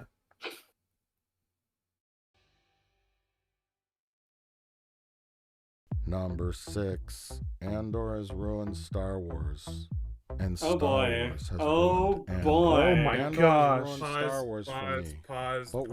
Pause. Yeah. All right. I guess this is the point where I take my leave. Well, you know what? The thing is, though, I might have to do Andor on a different day, because this is really interesting to me. Okay. So I may have to end it here because it's been a while. How long have we been on? This was a long boy, but this It's was a long boy. This It's is very, almost 4 silly. hours. Yeah, this is very silly on our part, because Mm-hmm. it's like, just why RLM? Why? It's like, oh, Andor is ruined Star Wars. Is it because it's actually like it was actually designed to be like a dark and gritty espionage show about people actually fighting the Empire? And about how the Empire was capable of quite a lot of cruelty. It's like, oh, the Empire would never the Empire would never torture people. It's like they torched the bodies of Luke's aunt and uncle, and they also used a truth serum on Leia using some weird tism machine. Yeah, Crow Callaghan has said Andor has ruined Star Wars and Star Wars has ruined Andor. Actually, leave. It's oh, by the way, when it comes to Crow Callaghan, buy his album. There you go. Yeah, that's what I'll do. Buy his album, do it. But yeah, I just don't. It's kind of funny to say Andor's ruined Star Wars. I think It's what like, that's no. sort of doing is sort of saying is that it shines a light on how bad the rest of Disney Star Wars is. Yeah, but the problem is RLM is kind of biased against Andor because of their own feelings on the matter, including the fact that the tone of Andor is darker and a little bit more gritty than Serious. normal Star Wars. Even though you can find quite a bit of Star Wars extended material. It is And it even- is and even it books is and stuff mature. that cover it. Mhm. Yeah, it's like there's quite a bit that covers like the darker bits of Star Wars if you know where to look, and a lot of it is canon stuff too. I've seen RLM's review on Andor. They were mostly Oh, I hate that argument too. It leads to the sequel trilogy. I don't care. We're talking about Andor, not the sequel trilogy right now. So it's. I mean, I think the thing is, it's like a lot of people have kind of distanced themselves from the sequel trilogy for a very good reason, because it's really, really bad. Oh yeah, It's like, even notable that that there's not a well lot of- is in fact, dry. it's even notable. In fact, it's even notable that there's no like content made of the sequel trilogy. Because no one cares about the sequel trilogy. Like, Yeah, because it was bad, and so there's nothing to go and so from there. ultimately, like the thing with Andor that works is that it's well written, it's well acted. Mm-hmm. It's like I do kind of wish Penguin won more Emmys than Andor. I think Penguin was more Does deserving of it, but the production value is off the the production scale. value, the use of characters. I wish there were more aliens. Like it's something Mm-hmm. it's like one of my like kind of wishes for Andor. But I appreciated what they were able to do, especially with the world building. The world building was solid. The character they gave to the Empire. They made the Empire actually very threatening compared to a lot of Disney's depictions of the Empire When, being fucking inept fools. I remember they're going to they were going to go they're hiking toward the Eye, and on that one planet, and then you hear a TIE fighter, and they have to like be worried about it because Well, yeah, they the hide freaking TIE immediately when they fighter. see a TIE fighter. Yeah, it's like Yeah, and then they really stress how terrifying a Star Destroyer looks up close when she like comes out of her hiding, and a Star Destroyer like comes into atmosphere, and it's this looming, just kind of looming ship and stuff. It's like there's a lot of really good shit in Andor, and I recommend anyone to watch it. Just don't talk to some of the fans because they're really annoying. Okay. I understand we're already nearing ending this video, but I do have to do some stuff. So okay, that's fine. I'm gonna take my leave early. If Okay. anybody's wondering what I'm up to, Long walk. we just posted. Oh. I just posted the Long Walk review with a friend of ours who joined and had a lot to say about the movie, more than me and Dax did. It's funny because I was planning on things to say about that movie, but Spectre like took the spotlight, which I'm fine with. If he's our guest and he wants to express his thoughts about everything in the movie, so that was nice. As for, because I don't want people to think that I'm only going to do after theater thoughts, because I am doing other things. It's just gonna He's working on some videos. Because Sunli's already, I assume he's still working on the What If Froggo watch-alongs, and I'm working on editing my own videos. So yeah, just be patient. It's not just gonna be after theater thoughts. There will be other things on my channel. So this sucks. Anyway. Where's the after theater thoughts? It's but yeah, you two have a good night. Yeah, I need to start making videos tomorrow. Oh yeah, bye. And of course, like I need to start voicing my script on the on Once More with Feeling, because that's a oh boy, yeah. Oh boy. I'll do that tomorrow if I haven't lost my voice today. Yeah, I am working on a thing on Substack about the character writing and how they're able to do really good character work for 12 Angry Men without giving them Ooh. names. What else? Oh yeah, not really that much else, but still, it's been something really interesting. Let's start with the Andor stuff but yeah, good stuff all around, and so I will take my leave and bye bye. Make sure to Bye-bye. join the Discord and the like of the comment. Do it, or I come to your house. Yeah.